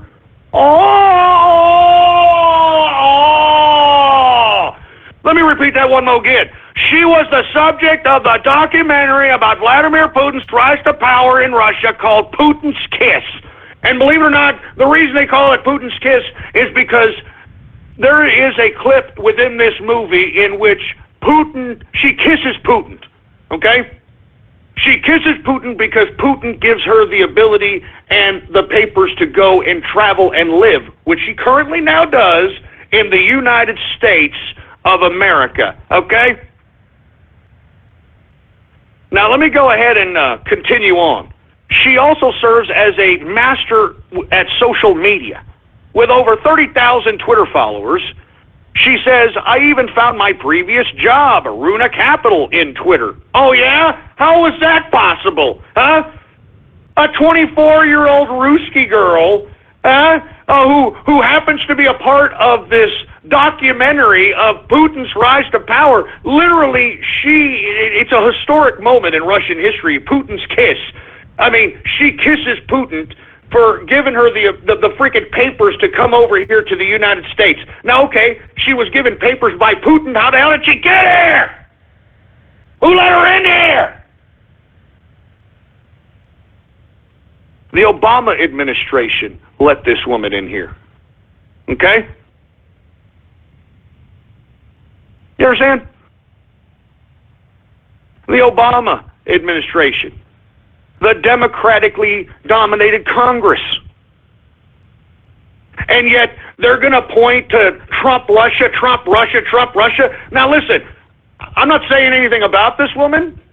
I'm just saying I find it rather weird. In the article in which I talk about this Media Leaks article, if you translate it, even the guy from Russia that's writing this can't believe that she was just able to go in, have a green card, she's living off the high hog, no big deal. You know what I'm saying? Now here we are, and we're doing multi-million dollars worth of business in America now. 24-year-old Ruski. Like that doesn't cause any red flags at the fucking CIA, excuse my French, at the FBI or any of this crap. Some 24-year-old Ruski chick. I'm gonna continue on. She specializes in PR for tech companies just entering the U.S. market from Europe and Russia and Turkey. Well, no crap. And as young as she is, has an impressive client list. And it names all these other companies that she has clients. She on her Twitter, folks, she calls herself an angel investor. How the hell did this woman get all this money? How does she get her job on Twitter? I mean, do you understand what I'm saying? Let me continue going, because this is not, I'm not finished, all right? I'm not finished. Let's talk about some other people here. Let's talk about Ashop Gabraniov, or whatever the hell his stupid name is, all right? Now, for you folks that don't, what the hell is his name? Gabrielinov, all right? Ashot Gabrielinov, excuse, I don't know how to pronounce these stupid vodka-drinking, cockeyed Russian idiots' names. But Ashot, the young Russian hotshot, despite working for several years on the state TV channel brainwashing Russians to hate America and blaming USA for everything, he now lives in the United States. Oh, isn't that great? And you know, he is the son to the media conglomerate owner of the state-run television in Russia. And we've got this idiot living in the United States. Here it is. Let me go ahead and tweet this guy. Ashot, what the hell is his freaking name? Ashot Gabrielinov, whatever the hell his stupid, dumb, cockeyed Russian name is. All right? And guess where this guy, where is he from? Oh, yeah, Russia. He's close to Putin. His dad owns the goddamn state-run television in Russia. Now, guess what? He's 26 years old living in some freaking hipster Brooklyn freaking penthouse somewhere, thinking that he's doing something in the hipster leftist community. Oh, yeah, that's right. Let me go ahead and post this particular article about this guy, Ashot Gabrielinov. Excuse me if I don't know how to pronounce these goddamn Ruski names, but I don't really care. But the reason I'm talking about these people is because you all just need to research these people. Look at these people. Look at who Runa Capital invests in. What kind of technologies does it have under its control? All right? And why? And does it have anything to do with snooping or spying or face recognition or anything of that? I'm just saying. This is my opinion, but I'm just saying. Now let's continue on, shall we? Here is Ashot Gabrielinov. Here he is right here. He is in... what is this freaking stupid, dumbass, ridiculous publication? He was in Mashable. Here he is right here. 26-year-old little hotshot, huh? Daddy runs Russia's state-run television, worked there, produced a lot of these anti-American pieces for Russian television to consume, for Christ's sake. I mean, do you understand what I'm saying here, folks? And guess what? Guess what connects all these people? The alleged Russian spy network within the United States, Runa Capital. Yeah. I mean, let's continue going. I've got so much information about what's going on as it pertains to Russia's influence on America. I can go all night. I'm just throwing you guys breadcrumbs so that if you independent journalists do the work and you realize it, you can unearth one of the biggest stories that has been pulled over the eyes of the American people, and that's the Democrats initiating this whole lie about this Russia narrative when they helped create the spy network within the United States of America, whether indirectly or directly. And that's a fact. Now, let's continue going on. Now, let's go to somebody that was in the United States that was the managing director of Runa Capital. All right? The former director, the directing manager of Runa Capital, this guy by the name of Ramil Ibragimov. Okay, let's go ahead and put him up there, because I think what's very interesting was that Ramil Ibragimov, not only was he the managing director of this particular company, Runa Capital, but he also thought that the guy and the lunatic that that did the Pulse nightclub shootings, Omar Mateen, he actually thought that this guy was a hero and commented on his social media that he wished that Omar Mateen would have killed them all. Okay? So let's continue on. This is the managing director of Runa Capital. This guy's tweeting that he wished that Omar Mateen would have killed more people. Here he is right here, okay? This right here. Boom. Okay? Right there. Now, with this being said, folks, the reason I'm kind of naming names out here, there are more names I can name here, but let's be honest. I want people that are out there listening and that actually want to get down to the bottom of this. I've given you enough breadcrumbs to let you know who these people are. I mean, how did these people get into the country? How are these people living in this country? I mean, these people are directly related to Putin, all right? Gabrielinov, his dad owns Russian state television. All right? Ramil Ibragimov, whatever the hell, he wanted the freaking Omar Mateen to kill more people at the Pulse shooting nightclub, for Christ's sake, man. How are these people in the country? Who let them in? Who let them in the country? Obama, the Democrats. All right? So, once again, folks, all right, this is my opinion, but according to my FSB contacts within Russia, that this Runa Capital is the center spy network that directly reports to Putin. And why FBI, why the CIA, why any of the intelligence community has not got these people under surveillance, if not putting these people on a plane back to Russia at the very minimum, I think they should be arrested. I mean, how come they're being able to run amok? How come they're able to run amok? Who gave them their visas? What kind of visas do they have? Why were they able to kind of, if they're supposedly coming from a country that's belligerent towards America, that America has sanctions on, how come they let the son of the guy who owns the state-run media to come into this goddamn freaking country?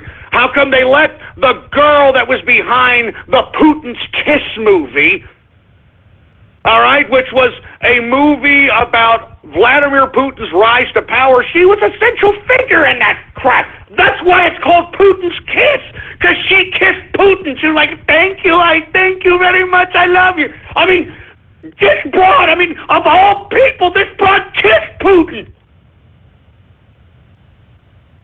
I mean, what the hell?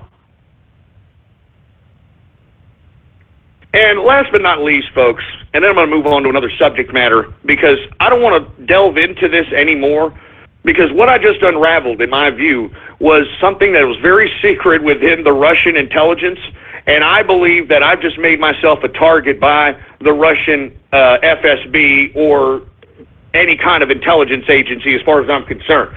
But that's why I'm just giving breadcrumbs here. You guys go out there, investigate these people, investigate Runa Capital, investigate who they own. I mean, they have an actual location in Silicon Valley and Moscow. Yeah,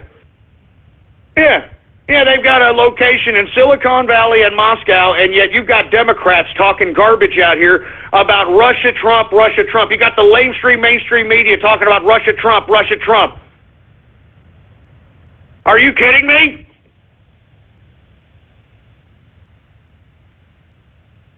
So once again, folks, that right there, go ahead and investigate.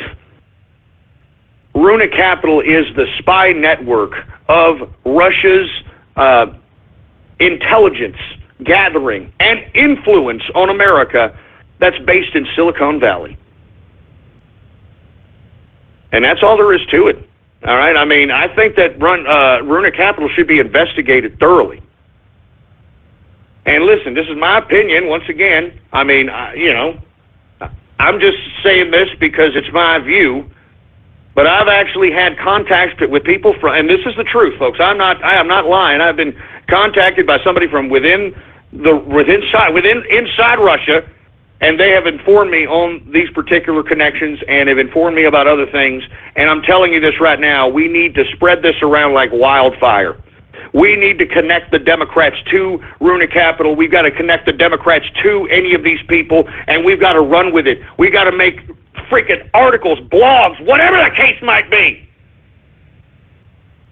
Because I'm telling you, folks, I'm not joking around when I say that Russia is at the bottom of all this globalist garbage. And if it wasn't, wouldn't you think that it would act like North Korea? If it was like truly a communist nation that wanted to be against globalism. North Korea doesn't have a central bank. North Korea doesn't affiliate with the United Nations, doesn't acknowledge the World Court, it doesn't acknowledge any of this garbage. I mean, wouldn't a true anti-globalist be doing that? I mean, Russia, it still goes to the G20 summit, the G8 summit. All right? I mean, it still goes to the United Nations, all right? I mean, it still obliges the World Court, for Christ's sake. I mean, Putin, every time that he says something against the West, he quotes what? International law is what he quotes. International law. So for all you people that are out here just trying to spread this falsehood, all right, because it's false, that Vladimir Putin is against globalism, you're an idiot. All right, you're an absolute moron, and it's obvious that you have already been psyoped into believing that, Vladimir Putin, which is what is he, like 5'6", $150 or something, that this guy is somehow some big badass Superman or something. Give me a break. Jesus Christ, man. Anyway, once again, folks, I mean, that's there it is right there. I've given you some breadcrumbs on the Russian spy network in the United States, Runa Capital. I've given you a few folks that just conveniently are very, very close to Putin, and yet were able to come here, and they're still living here. They're still living here! And yet, Russia, Trump, Trump, Russia, right? Oh, yeah, get shove it up your ass, McCain, and freaking Graham, and McConnell, and Ryan, and you Democrats, all you establishment idiots. You gotta be removed. You're corrupt. You could care less about the American people. You care more about your political class system and maintaining the status quo. You should all be removed from power. You don't represent the American people. You represent yourselves and your globalist masters. You represent yourselves and who else? George Soros, right? Yes, I am George Soros, and I pay everybody in Washington, D.C., and I pay every the groups that go out in America, and they're going out and doing the violence, and doing the graffiti, and doing all the burning down of the black neighborhoods. I do it. I'm the one who gives the money. And you want to know why I give the money? Because America is mine. Everything is mine. America is mine. All the Washington, D.C. politicians are mine. All the black people are mine. All the homosexuals are mine. Everything is mine. Because I am George Soros. And I will show you true power.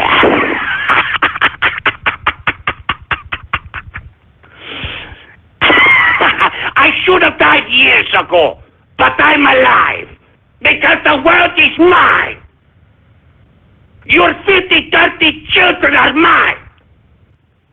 Russia is mine. America is mine. Europe is mine. Everything is all mine.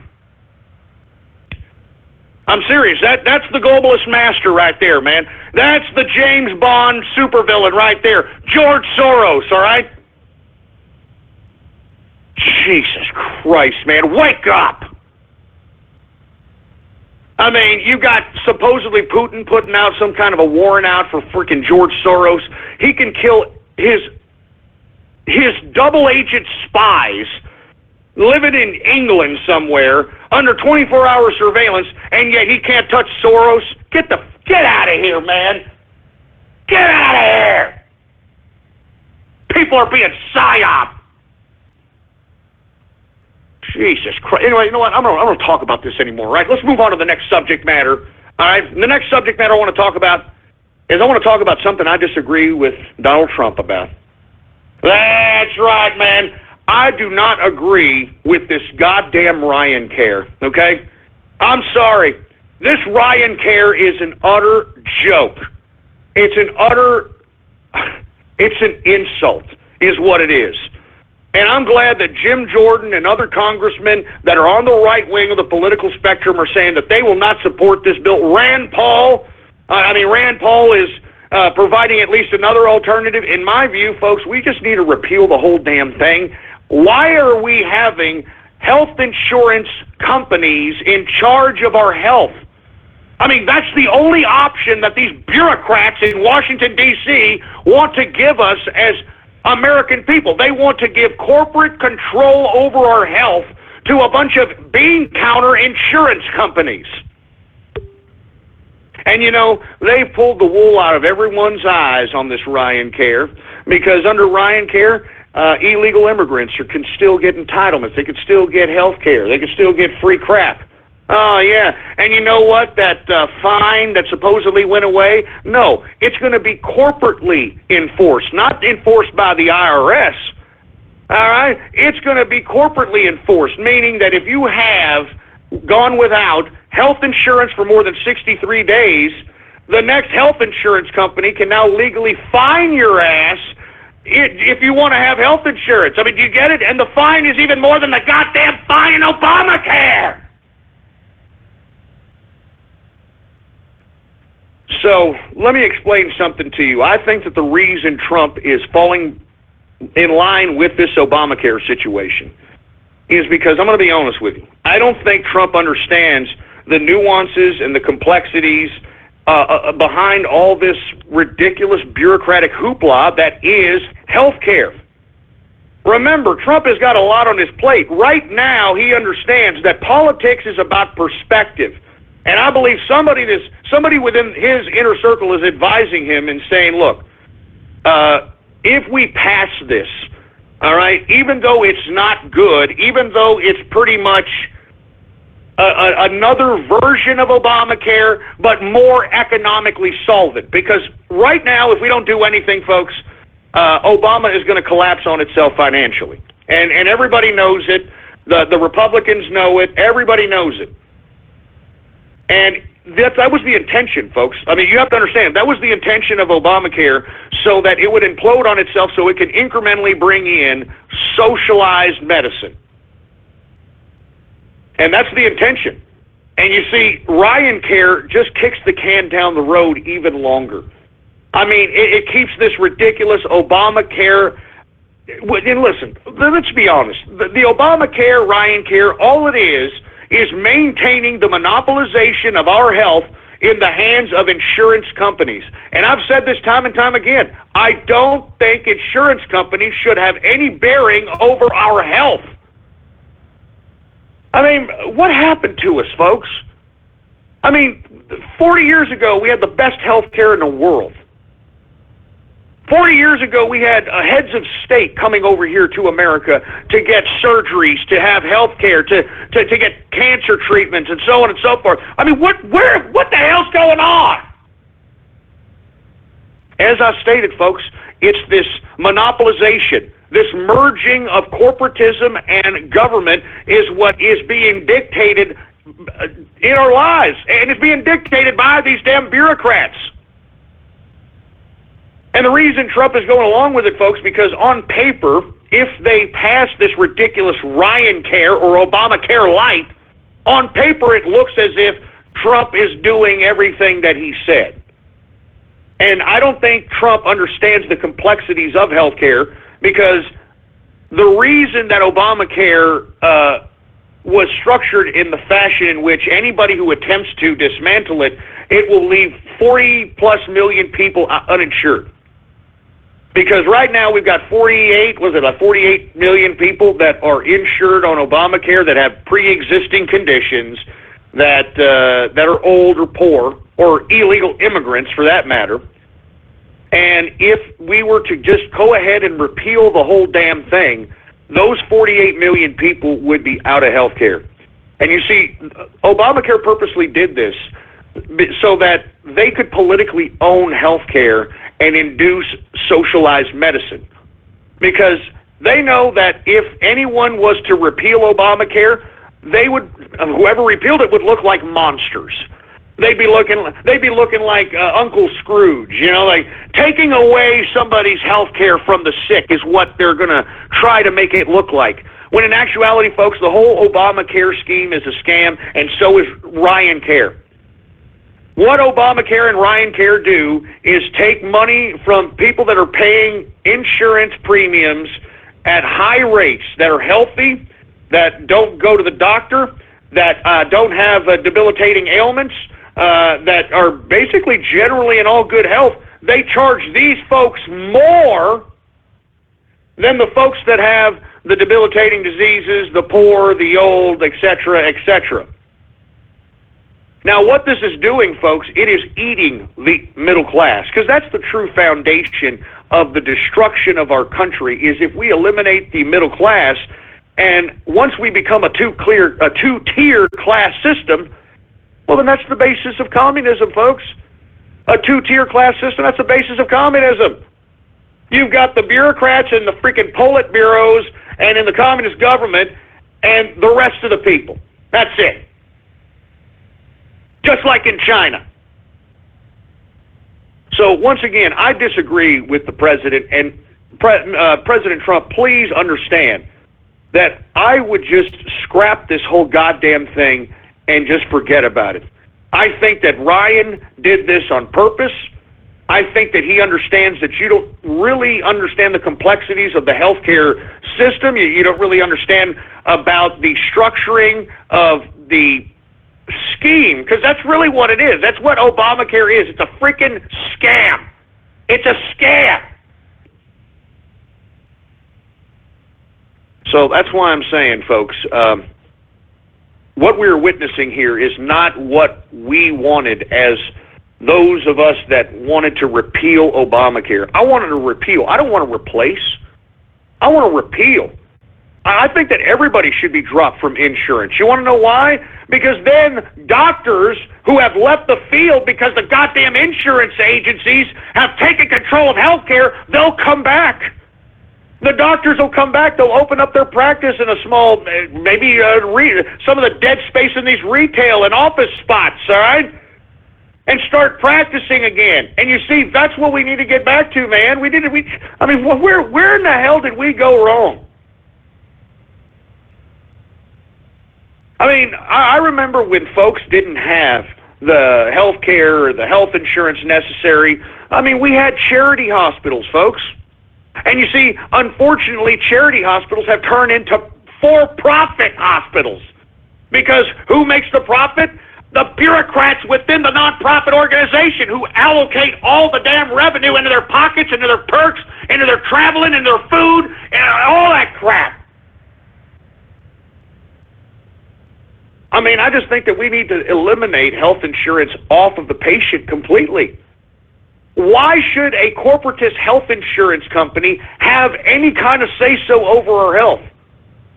I mean, I think that we should go independently, individually to practitioners, and they can open up their own practice. And you see, what will happen is this.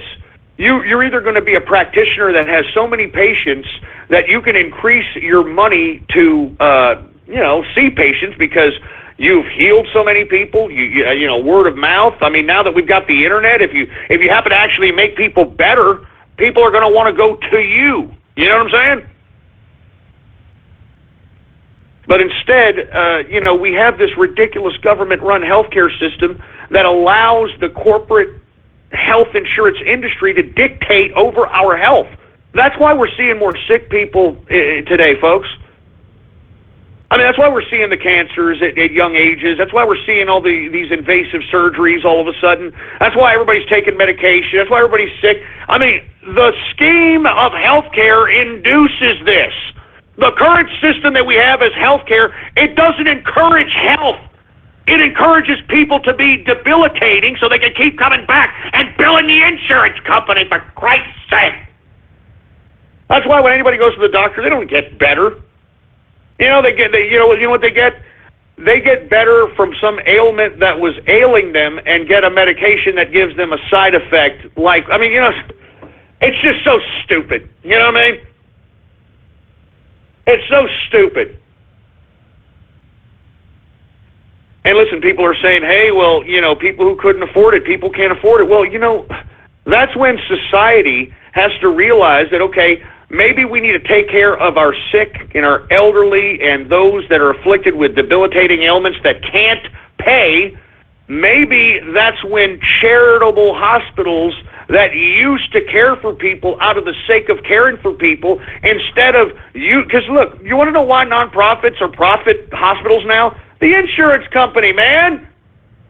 Medicaid, Medicare, man, they just bill these organizations, and they, you don't understand, folks, there is a vested interest in making sure you are sick. There is a vested interest in making sure you have cancer. There is a vested interest in making sure you are delivered chemotherapy. There is a vested interest in making sure you are medicated. I mean, the worst and disgusting, despicable scoundrels of life and humanity themselves reside in the medical industry. Anyway, folks, that's my personal opinion, but I don't know what the hell we're going to get as it pertains to health care. I think that this is a big nothing burger as it pertains to any kind of replacement of Obamacare. I think Michael Savage said today on his show, I mean, why can't we have high-risk pools?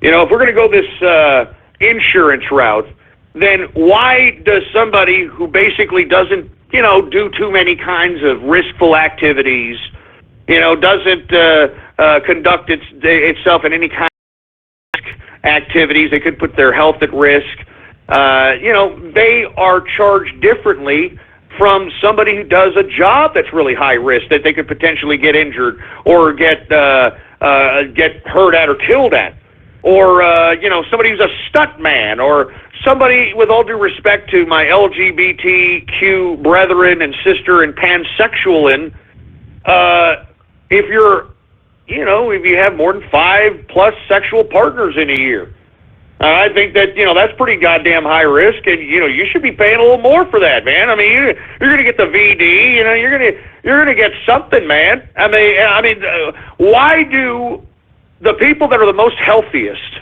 have to pay more? I've known people who have been healthy as a horse for like 20 years with the same policy. All right, Obamacare comes along, and because they haven't used the health care, the health insurance, and their policy, their goddamn policies have gone up like triple. All right, I mean, what kind of sense does that make? What kind of sense does that make? They didn't take anything out of the system. Why are you going? I mean, it just doesn't make any sense.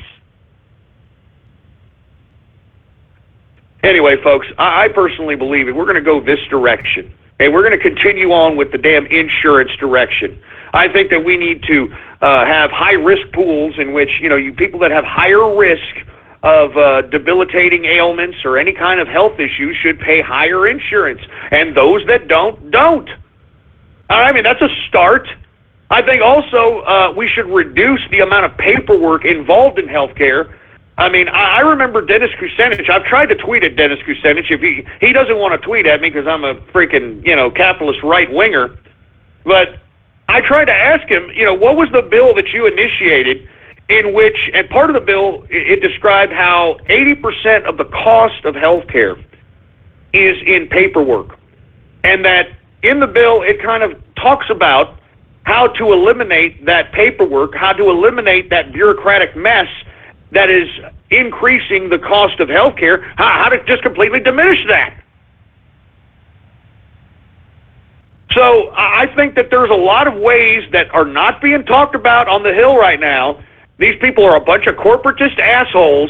They're being paid by the health insurance industry. Paul Ryan, Mitch McConnell, and many in the damn right and left are, I mean, they want this. They're paid by the health insurance industry. Of course that they are going to write a bill where the health insurance industry still has a goddamn monopoly on our health. Good God, man. Wake up, folks. Come on. What happened 30, 40 years ago? We had the best health care. Now, what happened? Government is what happened, man. Government getting involved in health care is what happened, man. Jesus Christ, man. Listen, Donald Trump, please listen. Paul Ryan is doing this to make you look dumb, make you look incompetent, all right? This bill is ridiculous. It's a 66-page revision of a 3,000-page Affordable Care Act, a.k.a. Obamacare. And Paul Ryan and his lackeys, they want so much credit for revising 66 pages in 8 days. Oh, yeah, that's great. What a scumbag. I'm telling you, he needs to be removed as the Speaker of the House. He doesn't represent anybody but himself. If you go on Ghost Report, go on ghost.report, type in your browser right now, ghost.report, take a look at the article that I wrote about Paul Ryan. You'll know exactly where this son of a bitch is coming from, why he is disconnected from America. You'll know exactly why. Jesus Christ. Anyway, I hope that somebody, when it goes through the process, because it's already passed it's already passed 2 committees, it's going to the House. I mean, can we have somebody talk about high-risk pools? Can we have somebody talking about getting rid of 80% of the cost of health care, which is paperwork? I mean, you mean to tell me you bureaucrats can't even do that? I mean, those are 2 suggestions which could literally cut health care right now as we know it under your stupid scam system by tremendous amounts and have people paying less for their health insurance, all right? Jesus Christ, man. Wake up, folks, all right? I mean, call your car, all right? We start doing that. Those are 2 easy starting points. We start doing that, then we start getting somewhere with the new Trump care. So that's why I'm telling you, Trump, you need to start talking about certain subjects like high-risk pools, like cutting down the bureaucratic paperwork, which comprises 80% of the goddamn healthcare costs. Get that down. Don't get down.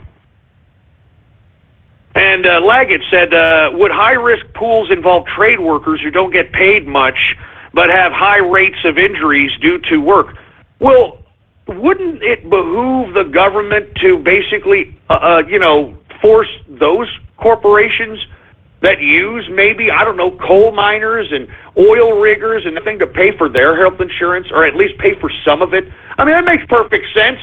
I mean, why should somebody who is hiring somebody that's like, working at a freaking service industry job, fast food, something of that capacity, who works 40 hours, why should the employer be forced to pay for their health care? I mean, there's no actual high risk. Yeah, okay, sure. Okay, yeah, sure, they may get burned by some grease or, something may happen, but what's the odds of that happening? I mean, come on. I mean, these are the kinds of debates that should be taking place in Washington, and they're not doing it. They're not talking about it. I mean, this is the discussions that should be happening.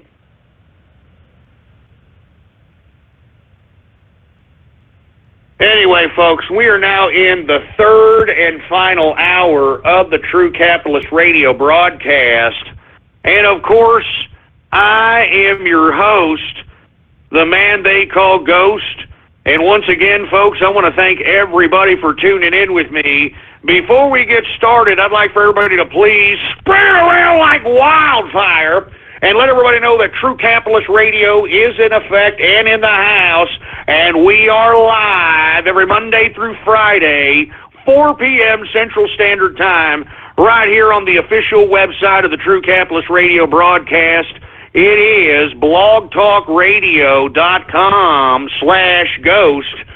That's blogtalkradio.com/ghost. And, of course, please follow me on Twitter and Gab under the name Politics Ghost. All one word, no underscores. Politics Ghost is the name to follow on Twitter and on Gab, folks. Make sure to get yourself a Gab account. It is the Twitter alternative. The Twitter police are clamping down out here. They're clamping down, baby. Anyway, we're running out of time here. Let me move on to some more subject matters.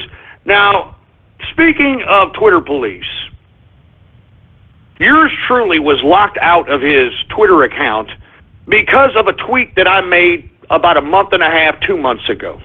Maybe about a month and a half ago. I'm talking about this tweet about Lucian Wintrich, the now former White House correspondent. Anyway, the former White House correspondent that was a part of the two-bit rag called Gateway Pundit, okay? This guy, we had a little bit of a Twitter battle, okay? And for whatever reason, I thought that was over, that was it, all right?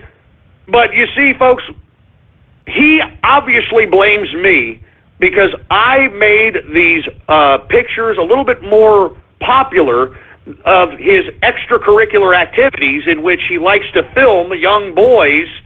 I mean, I'm sure they're over the age, at least I hope so, mutilating animals, and expects everyday society to accept that, and he expects to be in the press corps in the White House, being that close to the president. I'm just saying.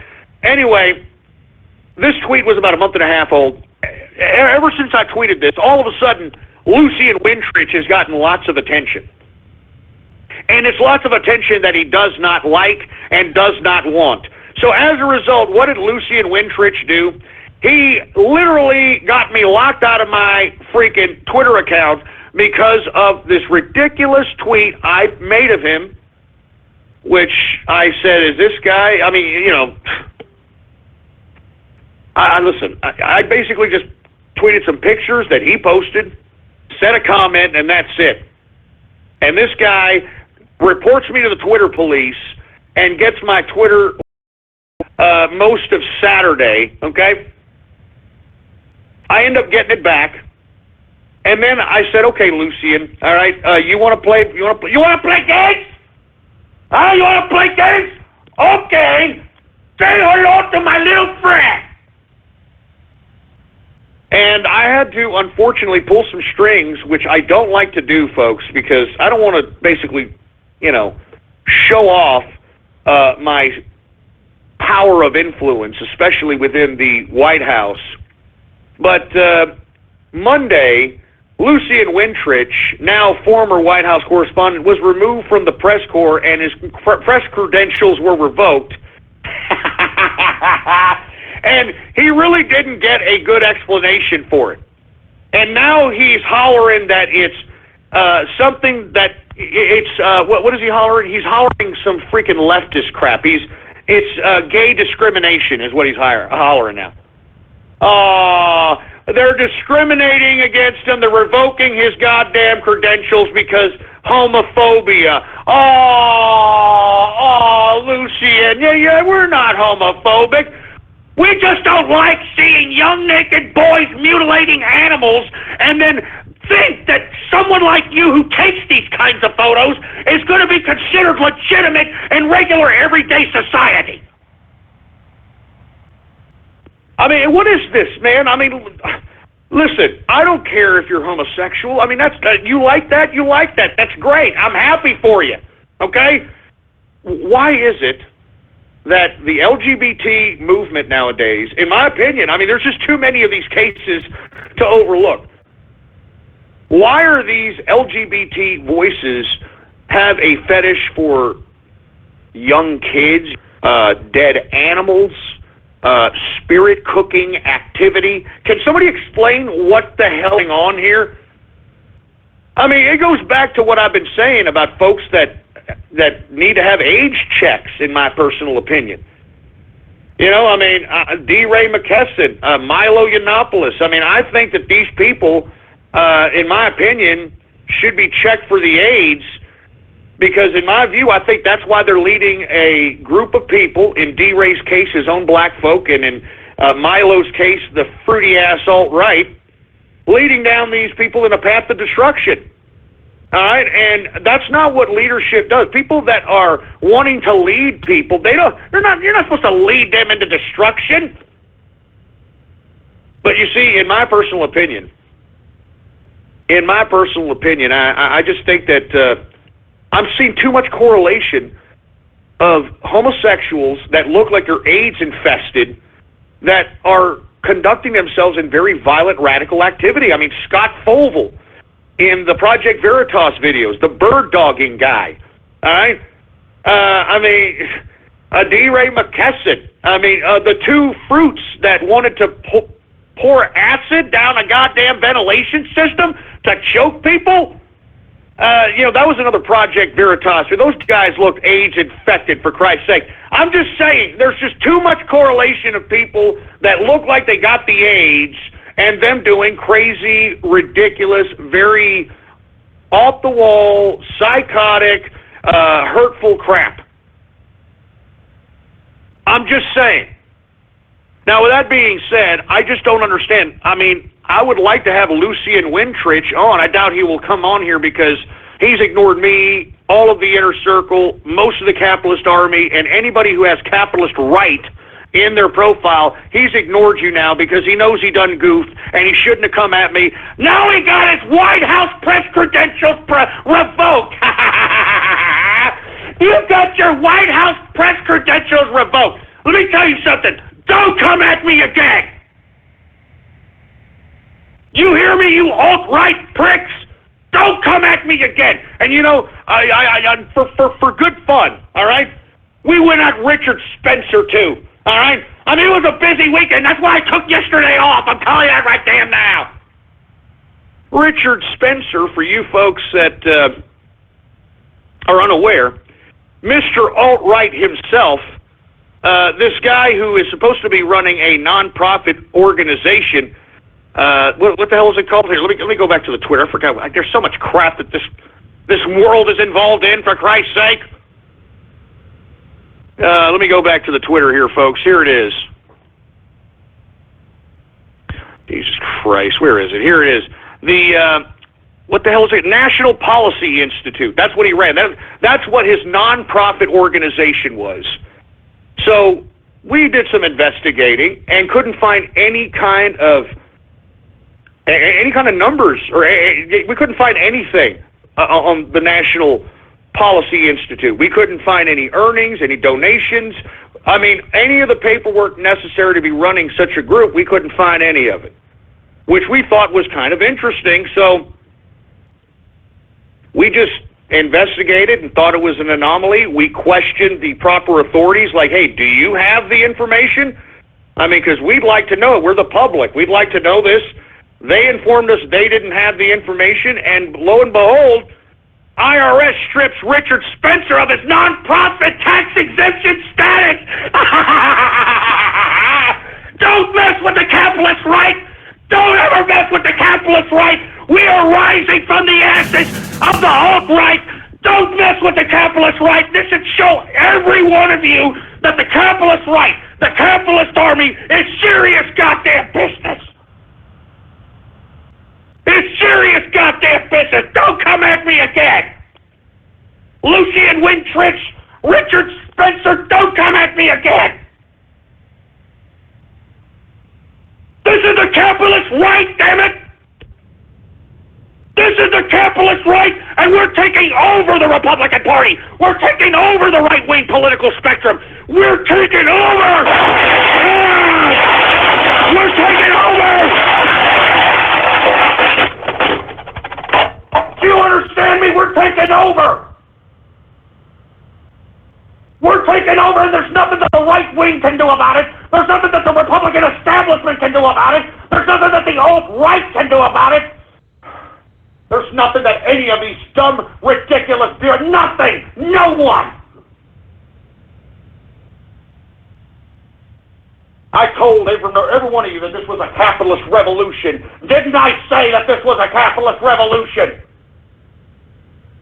Give me the mic! Give me the mic!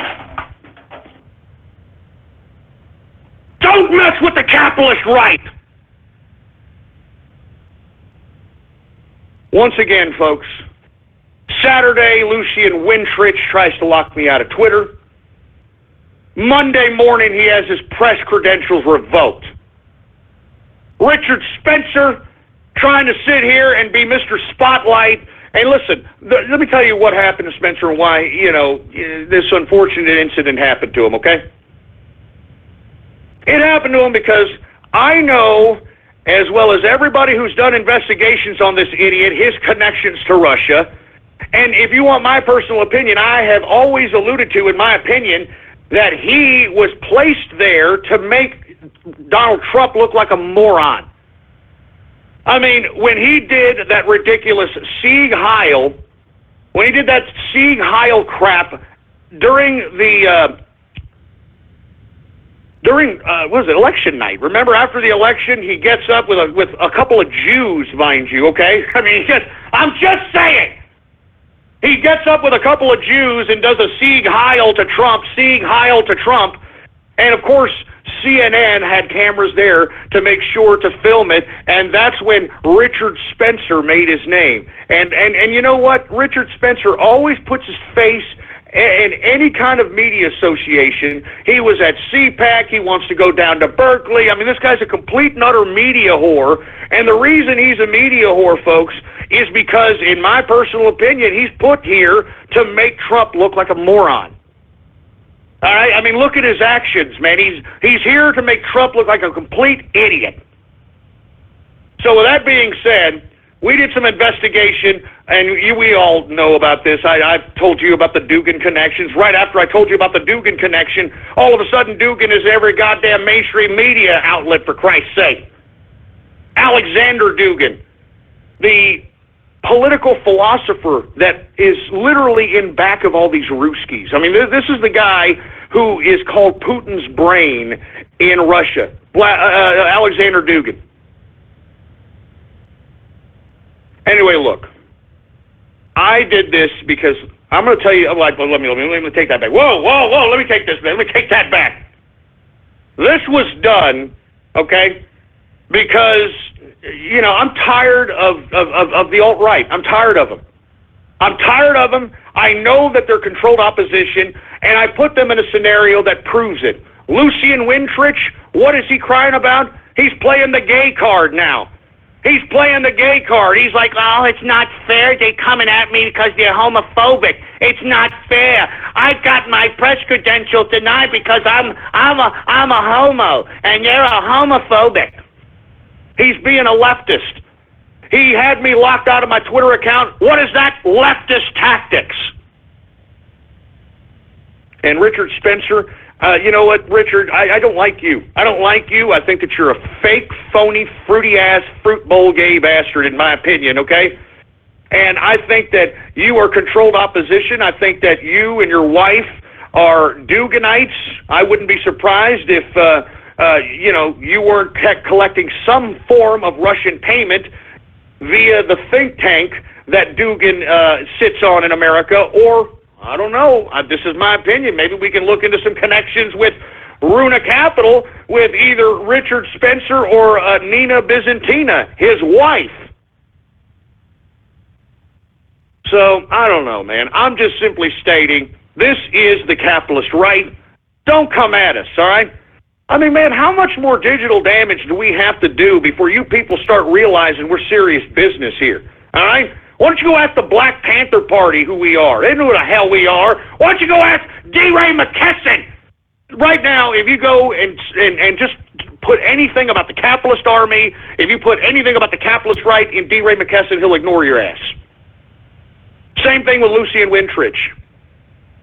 Same thing with everybody that's ever tried to cross us and think that we're a bunch of crap. So I'm just saying, man, all right? Don't mess with us anymore. I'm tired of this crap. I'm tired of playing games out here, all right? I mean, look what happened to Milo Yiannopoulos. What did I tell you about this guy, huh? And there's a new video. Did you hear about this? I haven't heard it yet. I've only read about it with him and Gavin McInnes. And what have I told you about that guy, huh? Gavin McInnes and Richard Spencer worked at the same online magazine back in 2010, 2009. All right? I mean, all these people are connected. It's just disgusting. It's ridiculous, is what it is. All right? But did you hear Milo Yiannopoulos basically calling victims of Catholic abuse whiny babies or something to that capacity? And they need to get over it? I mean, can you believe this? That's the alt-right. That right there was the alt-right. That was the alt-right. Oh, Jesus. Anyway, look, I've had about enough of this, all right? I'm done. I'm done talking about Lucian Wintrich and Richard Spencer. They have now felt the power of influence that the capitalist right has, all right? Don't come at me again, Lucian Wintrich, or I'll make sure you never work in the media again. Jesus Christ, man. Anyway, let me move on here. Let me talk about, let me switch gears here, all right? Let me switch gears. Let me take a swig of some drink here.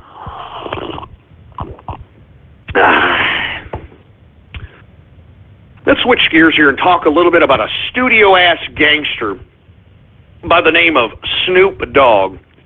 Now, the reason I'm talking about this idiot that's so skinny he can hula hoop through a Cheerio, this idiot's so skinny he can hand glide on a Dorito, for Christ's sake, all right?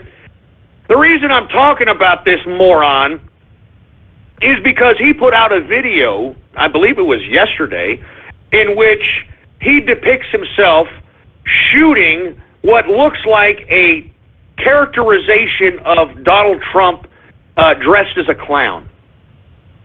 Now, I find this rather ironic because Mr. Calvin Brodus, all right, let's go ahead and retweet that picture of Calvin Brodus, and let me go ahead and take some impromptu Twitter shout-outs because I want Calvin Brodus to know that he's a fake-ass, studio-ass gangster that never actually lived the strife that he claims that he lived in his rap music himself, but peddles it to black America so it can influence them into killing each other.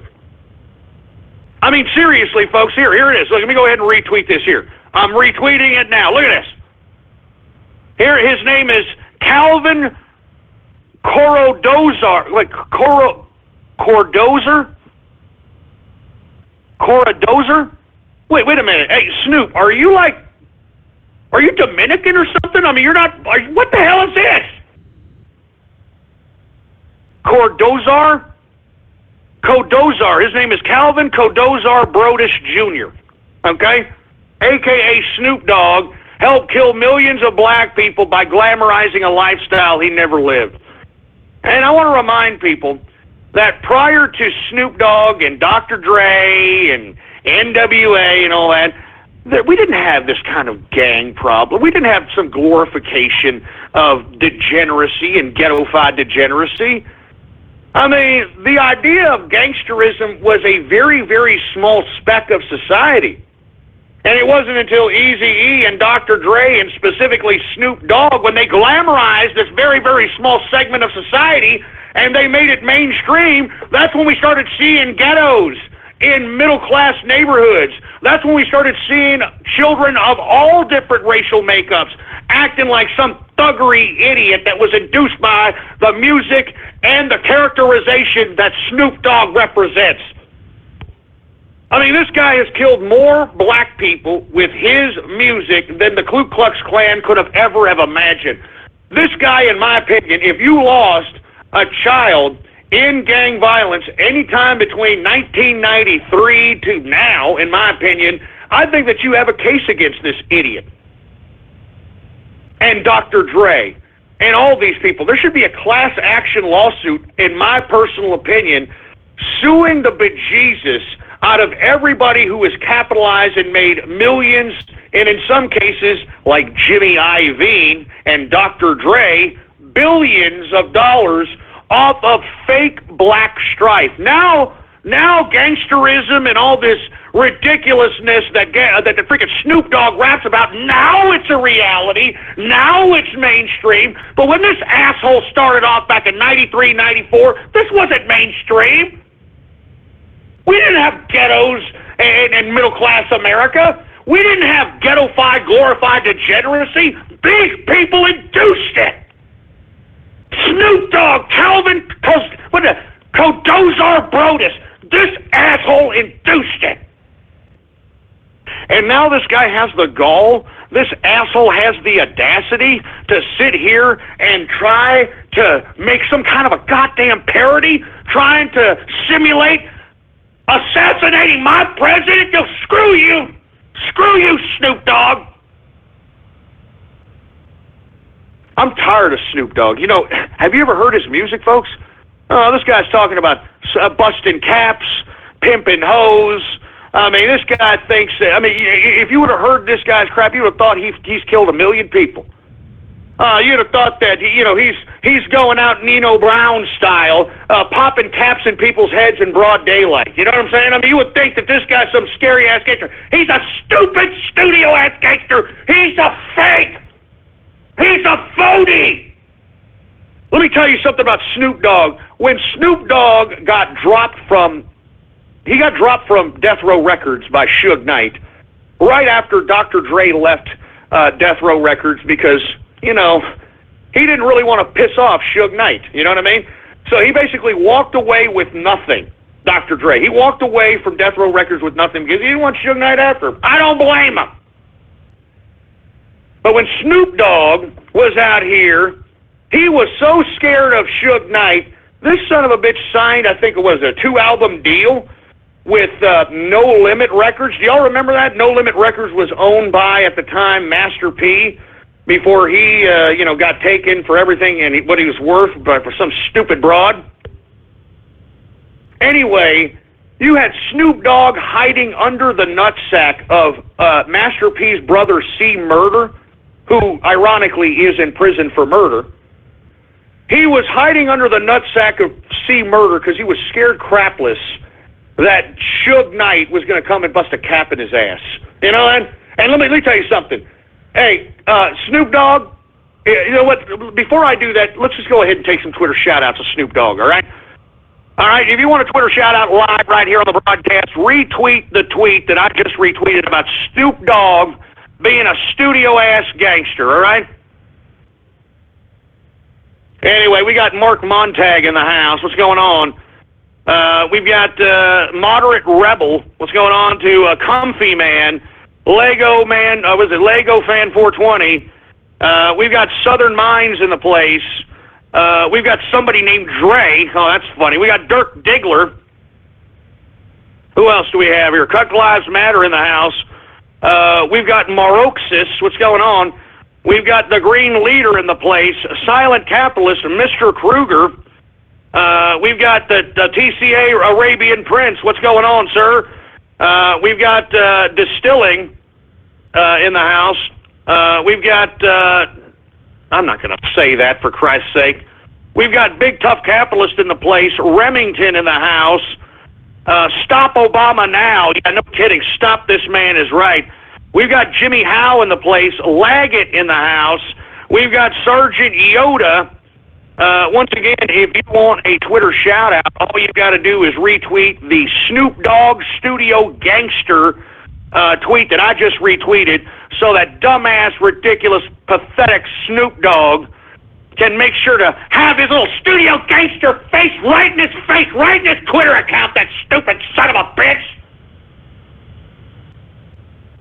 Anyway, we've got Raiden Snake in the Grass. What the Raiden Snake in the Grass? What the hell is that about? We've got Hopscotch in the place. We've got Agent Shekel. Oh, shut up, you stupid moron. We've got Ambassador 8 Equal, whatever the hell that means. Chief Slapaho. Yeah, Chief Slapaho. Hey, hey, hey, hey. We've got Agent BD. We've got... I'm not going to say that, for Christ's sake, you sick sons of bitches. We got Bastard Ghost. Bastard Ghost. I got your bastard. Chris Hyde in the house. Look what I Jewed. Look what I Jewed. Shut up! You shut up!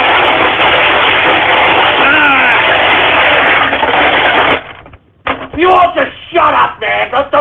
You know what? That's it. I'm not going to... After that, I'm not going to do any more shout-outs after that. Go screw yourself. Son of a bitch. Give me the mic. Son of a bitch. I can't believe you people sometimes, man. I can't believe you sometimes, man. Jesus Christ. Anyway, I'm going to move on from the Snoop Dogg thing here.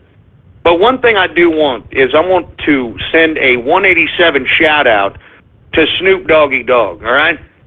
I'm serious. Hey, are you a gangster rapper, want to make a name for yourself?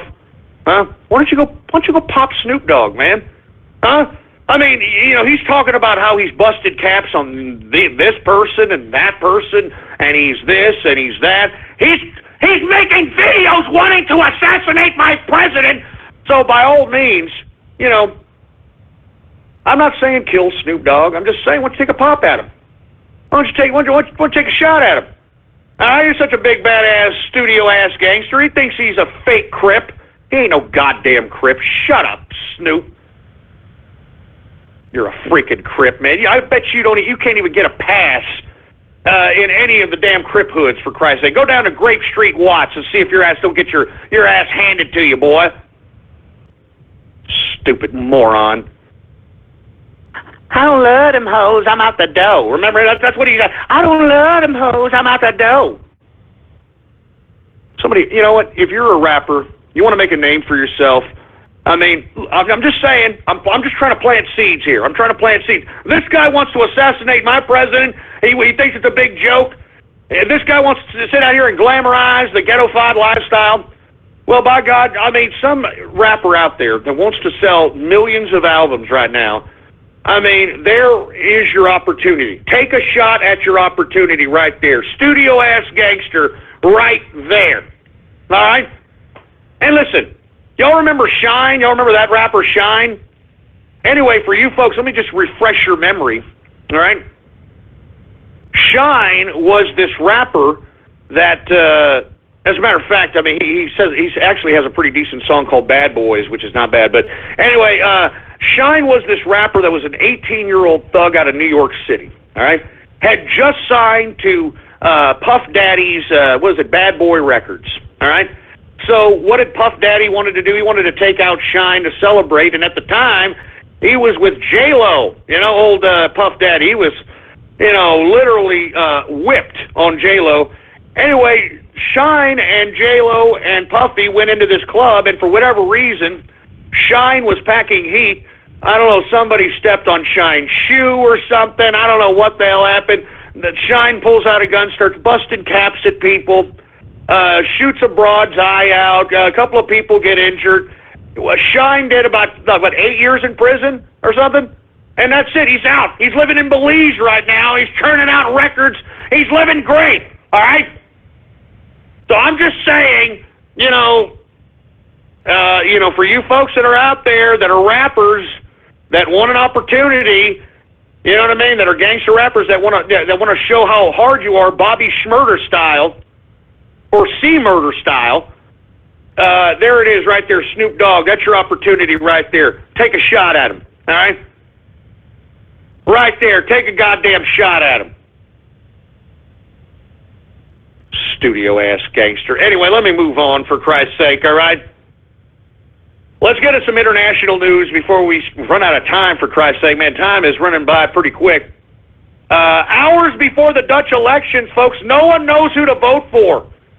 I mean, Wilder's party seems, according to the initial reports that I'm reading, it's not necessarily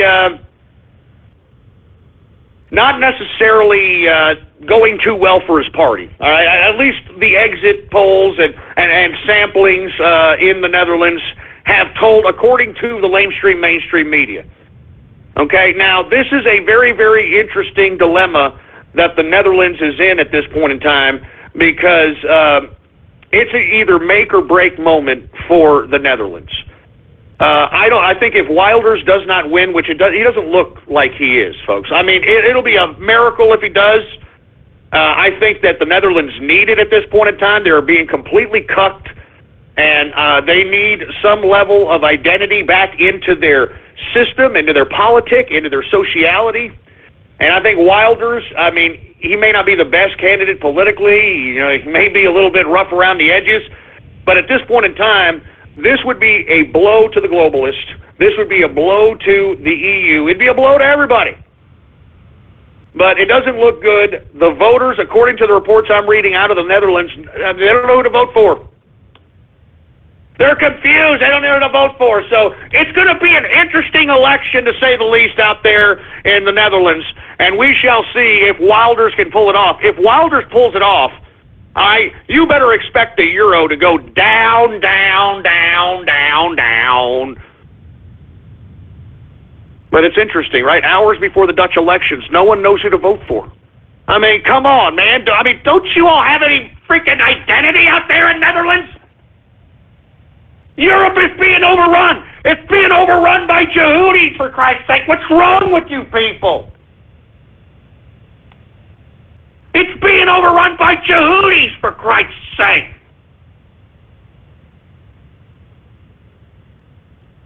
Good God. Anyway, folks, I don't know what's going to happen in this Dutch election, but we shall wait and see. If Wilder somehow pulls it off by the skin of his teeth, I mean, be expecting all hell to break loose in the euro currency the next day. All right, that's all I'm saying. That's all I'm saying. Anyway, let me move on because we're running out of time here. Let's go to French elections that are coming up as well, folks. Did y'all hear Francois Fillon? And for you folks that are unaware, I reported on this guy being a corrupt bureaucratic piece of trash, giving bureaucratic jobs, fictitious bureaucratic jobs, because he had the power to do so, and giving them to his family so they can collect off of the goddamn taxpayer system. And I told you that this guy is a corrupt piece of trash. He refuses to step down, even though the allegations of Fillon doing this, and there's blatant evidence that shows that he did, that he basically created bureaucratic jobs and gave them to his family and friends so that they can, collect off the government dole. So, I mean, give me a break. And this guy has the audacity to not step down in the midst of this election. Well, I think that was a bad mistake for Francois Fillon, because the French presidential candidate, right now that he's in an election, he is now being charged with embezzlement. Yeah! I mean, that's decent news for everybody who's out there in France rooting for Le Pen at this point in time. All right? I mean, you can't stop the media out there in France from covering the fact that the presidential candidate has now got charges against him for embezzlement for using and abusing his power when he was a bureaucrat in the French government system. I'm serious. I mean, I just can't believe, I mean, you know, the gall of some bureaucrats. I mean, it doesn't matter what country they're from, right? I mean, they think, I mean, the hubris and the freaking gall of these people. I mean, I reported that Francois Fillon had been a corrupt piece of crap about, I would say, a month ago, maybe a month and a half ago, when I discussed that this guy created fictitious bureaucratic jobs and gave them to his friends and his family. And I was saying, why is this guy even running? This guy's a corrupt piece of trash. He should be disqualified for running, or charges should be brought up on this son of a bitch. Well, no, you know what? Now charges are now being brought up. Now charges are being brought up for embezzlement while he's in the midst of a campaign. So I think that this is decent news for Le Pen. From what I understand, according to the polls, she doesn't have a shot. But I don't believe that, folks. I've actually have some people that have informed me out there in France that there is a lot of support for Le Pen based upon the migrant crisis that has turned Paris into a disgusting, despicable Mogadishu jungle. All right? I mean, all you have to do is YouTube streets of Paris, all right? Just YouTube streets of Paris and see the kind of garbage that Paris, France is now. It's not the beautiful, romantic place. Oh, I want to go to Paris, France. Yes, I'm going to go have a croissant and go have some nice champagne out there in the Paris, France. We go to the Eiffel Tower. Yes. No, not anymore. It's not that romantic place anymore, for Christ's sake, because it's been bombarded by Yehudis. It's been bombarded by Yehudis. And I think Le Pen has a slight bit of a shot. I think that she has more of a shot to win the election in France than Wilders has in this election in the Netherlands. And that's my personal opinion. We shall see. Time will tell. All right? I mean, time will tell, for heaven's sake. Now, continuing on with Europe. Did y'all hear Turkey? Erdogan has said that the migrant deal with the EU has ended. Oh, Jesus Christ. I mean, what have I told you about Erdogan? And why the EU was negotiating with this guy to be a part of the EU, to be a part of NATO, because he is literally, his damn country is the gateway, the floodgates of Yehudis from Turkey into Europe. All right? And as a result, because Turkey has negotiated, or at least attempted to negotiate with the EU, Merkel, and NATO, and all these international institutions, Turkey has done its fair share to a certain capacity by holding back the floodgates of millions. I mean, if you think it's bad now in Europe, if you think you're being overflooded with migrants and Yehudis now, at any time the floodgates will be open, and there's no way you can stop these millions and millions of migrants that the damn Turkish government and Erdogan is holding back. I mean, these are floodgates of Yehudis by the millions. I mean, even more than are already there in Europe. And that's why I'm saying, folks, in my personal opinion, I believe that Erdogan is utilizing the migrant crisis in an attempt to invade Europe. And how are they going to invade it? Well, I mean, they already have the blueprint in the goddamn migrant crisis currently. Take a look at what's happening in Sweden. Take a look at what's happening in Germany. Take a look at what's happening in France. They've got the blueprint. So now that you've got Erdogan coming out and saying that the deal is over with the EU, the migrant deal is over, he's going to open up the floodgates and going to pour in waves of millions of migrants into Europe, folks. It's going to happen. And it's going to be a very serious situation. I'm telling you, I think this is very serious. And let me tell you, Erdogan's not kidding. Erdogan already went at Wilders and the government of the Netherlands, calling them fascist. And you know, of all things that Turkey's bringing up, it's bringing up the genocide at Srebrenica. Srebrenica, yeah. Y'all remember that enclave in which Mladic went in with the help of the United Nations, which comprised nothing but Dutch soldiers? Well, Srebrenica was a slaughtering of about 8,000 Muslims that lived in this enclave in Srebrenica. And of course, Mladic has already, I think he's still, I don't know if that, I think he was already found guilty in the World Court. But he was found guilty, or he was on trial in the World Court for these particular atrocities in Srebrenica. Well, now you've got Turkey, Erdogan's Turkey, invoking fascism towards the Netherlands and invoking the memory of Srebrenica. I think that's rather funny, man, because what about the Armenian genocide that was conducted by the Turks that you Turks deny? I mean, even those asshole leftists at the Young Turks, they even deny the Armenian genocide. I mean, you know, you can't have it both ways, Erdogan, all right? You can't have it both ways. Now, I have no idea what is about to transpire, in my personal opinion.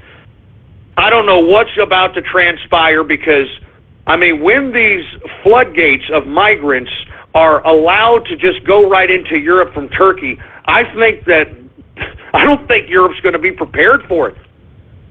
I think Europe's going to be in a very precarious situation, and I'm glad I'm not in Europe at this point in time. I hate to say it, and let me tell you, you folks in Europe, all you people that are cucked out there and believe that, you know, these migrants, you want to open arms and bring them in and that sort of thing, you're about to have a rude awakening.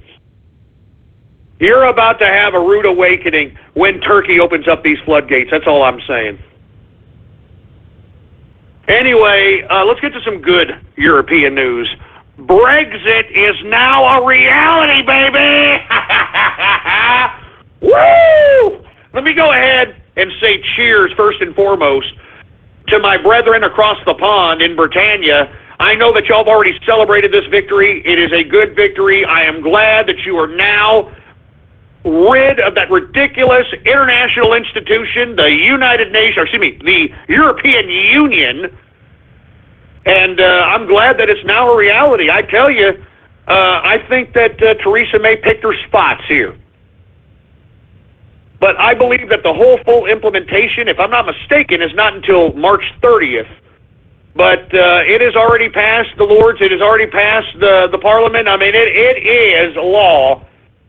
I want to say cheers to my brethren from across the pond in Britannia. You and us here in America, we have told the globalists that we will not go quietly in that good night, and we will not submit to this quasi-bureaucratic corporatism that they are infringing upon our countries to create. I want to say cheers to my brethren in Britannia. Cheers, baby. Oh, man. Well, you know, I mean, it's great news.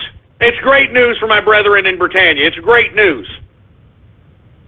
The problem is guess who is now complaining now that Brexit is in law? Now that it's real, now that it's here, Scotland. Oh, not the Scots! No, come on, man! Scotland now wants another referendum calling for them to disband from the United Kingdom so that they can become their own independent country. And this, of course, is response to the passing of Brexit. So this is actually going to make things very difficult. And to be honest with you, if you know the parliamentary procedure within English politics, the Scottish Independent Party is always a pain in the ass. I mean, these people. I mean, I'm sorry. If you're from Scotland, I'm sorry. You got a beautiful country out there, but you're cucked beyond belief. I'm sorry. I mean, Sturgeon. She needs to take a step back and realize that there's some autonomous implications for Scotland here. I know that they are so dependent on the EU, because let's be honest, the whole reason why Scotland wants to do this referendum thing, or in response to Brexit, it's an economic thing. They don't want to renegotiate deals with the EU. They like the deal that they have with the EU, and they don't want to break it. It's an economic situation. It has nothing to do with national pride, any kind of nationalism or anything of that capacity. It has everything to do with economics, for Christ's sake. I mean, if y'all want to be independent, Scotland, man, why don't y'all go yourselves? Why don't you commission in parliamentary procedure for at least Scotland to be able to do its own deals and still be a part of the UK? I mean, why do you got to think that you're going to make this referendum possible? Remember the last time that y'all did this? What was it, 4 or 5 years ago? It was a major fail. It was a major fail. And what is this? We're going to continue. What did Theresa May tell Sturgeon? Not to play this whole referendum game? Because that's what it is. It's a freaking game, for Christ's sake, man. You just had this vote like 4 or 5 years ago, for Christ's sake, Scotland. Get over it. Good God, man.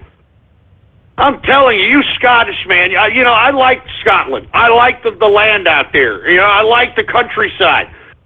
But y'all guys are cocked, for Christ's sake, man. Uncock yourself. Get uncocked. Get uncocked.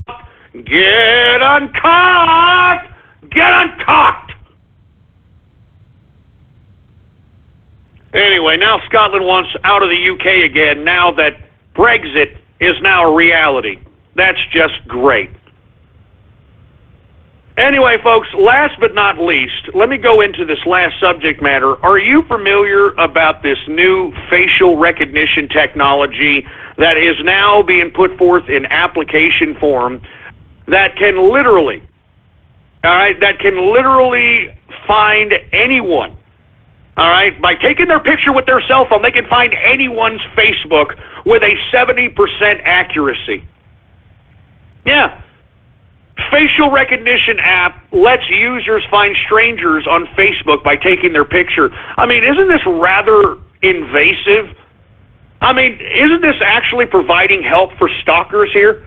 And what did I tell you people about your Facebook profiles? I told you that you just gave out your information for free, and now people are using it. They're using and abusing it. They're selling it. They're using it for profit. I told you. I told you. Anyway, this new application is called FaceZam, and all you've got to do is just take a picture of somebody on the street, and this application will search somewhere like 1 billion photographs a second to find whoever it is that's in that picture and their Facebook profile, and then you get to know whoever the hell they are, for Christ's sake. I mean, isn't that kind of creepy? With this kind of app, somebody can basically go up to you and act like they know you. Somebody can kind of just go up to you and act like, kind of create a personality to meet you so that you can, kind of accept them. This ends the whole idea of anonymous society, man. And listen, they're claiming that this is just an application for consumers. They're going to integrate this crap into the surveillance state if they have not already done so now. And folks, that's why I don't have any social media. That's why I don't have a Facebook. That's why I don't have any goddamn pictures of me online, all right? That's why I don't take any pictures, period, to be honest with you, all right? I don't take any pictures, period. Because of this reason right here. I saw this coming a long time ago.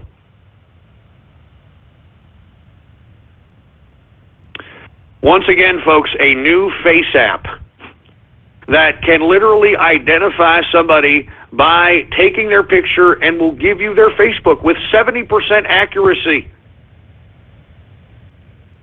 Anyway, this application is due to launch on iPhone, I believe, March 21st. So if you happen to be all Facebooky and you like to post yourself on Facebook, and you like to post your intimate moments, and you like to post, families and all this other crap, hey, there it is right there, man. Everybody's going to know who you are. You can't just be a name in the street anymore. And that you can't just be somebody that's just walking down the street because all somebody needs to do is take a picture of you. I mean, what is this going to do about surveillance? I mean, a cop now can literally take a picture of you and just, do you understand the implications of this? Jesus Christ, man. Wake up, folks. Wake the hell up. We're losing privacy right before our eyes. Anyway, you know what? That's it. I'm done with this crap. I mean, you people don't care about your privacy. Look at all the information that y'all given to Facebook, for Christ's sake. You don't care. You don't care. Anyway, folks, we got about 8 minutes left. We got a little time, so let's just go ahead and get to everybody's favorite part of the broadcast, all right? And how about a little bit of Radio Graffiti? That's right, folks, Radio Graffiti, the part of the broadcast where the spectators become a part of the spectacle.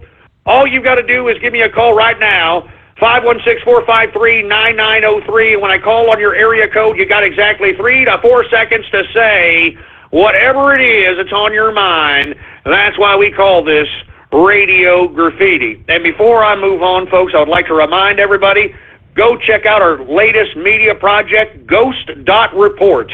Type that in your browser right now, Ghost.Report. It's our latest media project. We are going to update that with content as often as possible. Rich, original content, folks, so make sure to check it out. Once again, Ghost.Report. Type that in your browser. Anyway, we got about a little over 5 minutes left. Hey, do we got any Radio Graffiti callers there, engineer? All right, well, let's go ahead and get to some Radio Graffiti callers right now. All right, how about anonymous Radio Graffiti?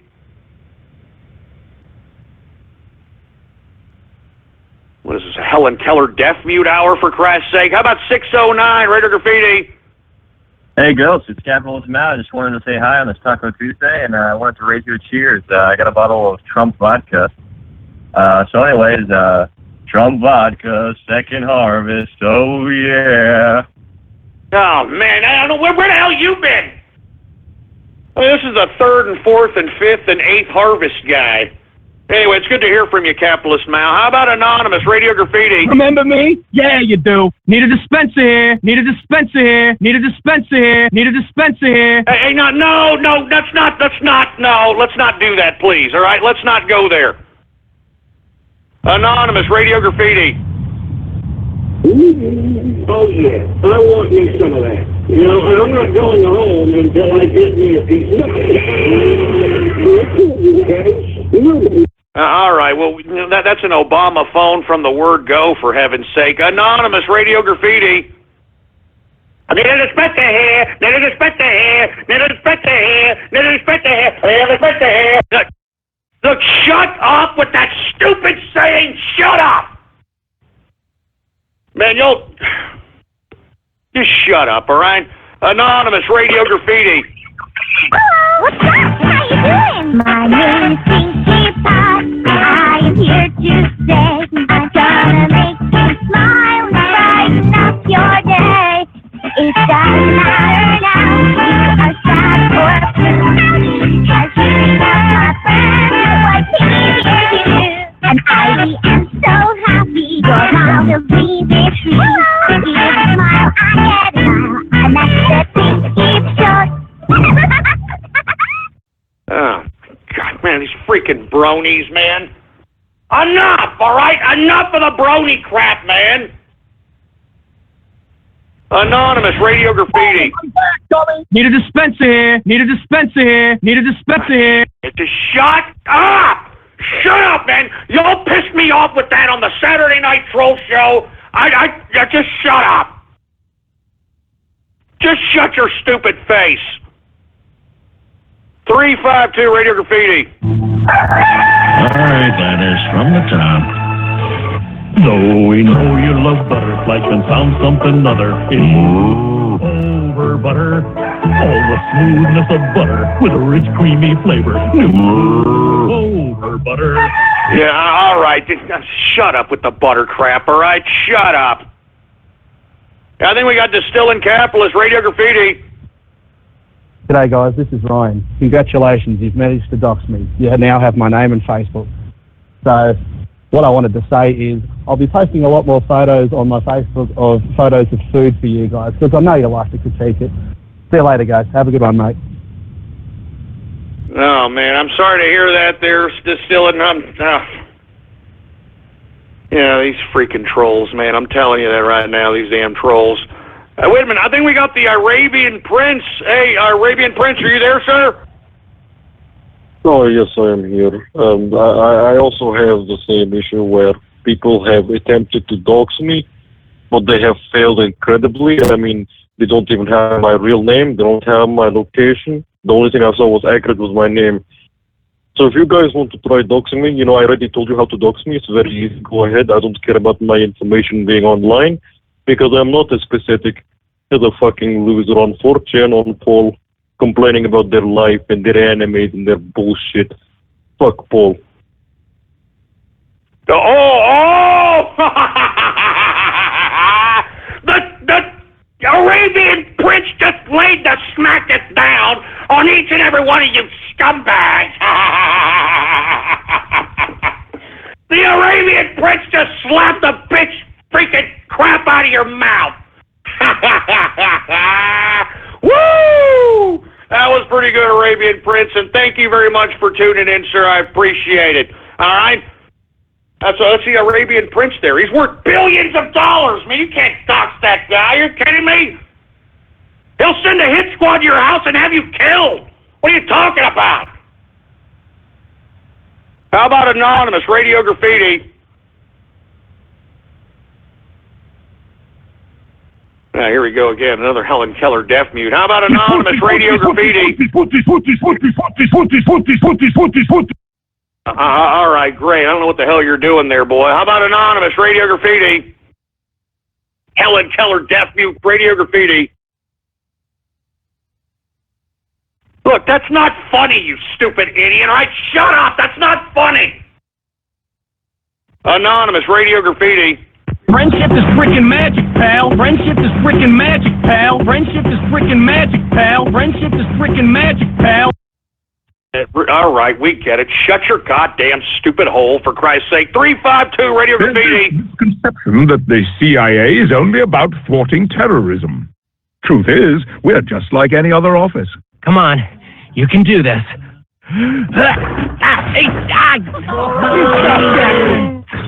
It says no touchy. Yep, just your average everyday office. No espionage around here, especially with this little trick. No, not my privacy strips. Please come back.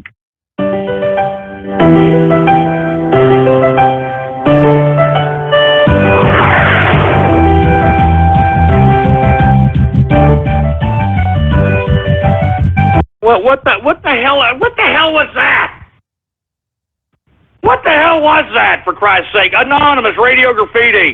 That's why I give my personal opinion. I feel that we have to disseminate this simple message. And that shows that back and understand. And right now... What the hell all this. Like, you know, this is getting too freaky here, right? You people are already tainting my Taco Tuesday. I'm getting the hell out of here. All right, I'll be here tomorrow, 4 p.m. Okay, of course, I'm sorry to cut that out. Tank guys ended. But first things first, I apologize everybody for before the third hour, since you guys have witnessed the bumpy lag, internet problems, of course, and it got quickly back up. But I just want to say thanks again, guys, for staying put and sticking along until Radio Graffiti came. Pretty decent show, of course, and of course nothing to say about Radio Graffiti. But thanks again, guys. I'm gonna head on over to the BN Theater to start the next live stream. Please head over if you're on the YouTube channel, and also make sure you are follow me on Twitter at the Burning Network or Politics Host, as well as I do have the Gab account, BN_King. All links in the descriptions. Also, to make sure to follow or pretty much subscribe to me on YouTube, as I do TCR shows every day, Monday to Friday, 4 p.m. Central, 5 p.m. Eastern, 2 p.m. Pacific, as well as the TCR's special Saturday Night Tro show, 5:30 p.m. Central, 6:30 p.m. Eastern, 3:30 p.m. Pacific. And also, just a reminder, we are now on daylight savings. As of course, if you live outside of the country, that's 1 hour ahead. So do make sure to come 1 hour early for anyone outside who lives outside the United States, because of course, it pretty much affects everybody in the world. Because of course, 1 hour in the United States daylight savings should have never happened, but it is. It is what it is. Can't say more. Anyways, guys, I'm gonna start my next live stream over at the BN Theater. Once again, guys, if you're on YouTube channel, go ahead on over to the BN Theater. Link in the descriptions, and I'll see you guys there. Or not, I'll see you guys tomorrow or on the next TCR broadcast. Later, guys. Thanks again for sticking in, and see you guys next time. Later.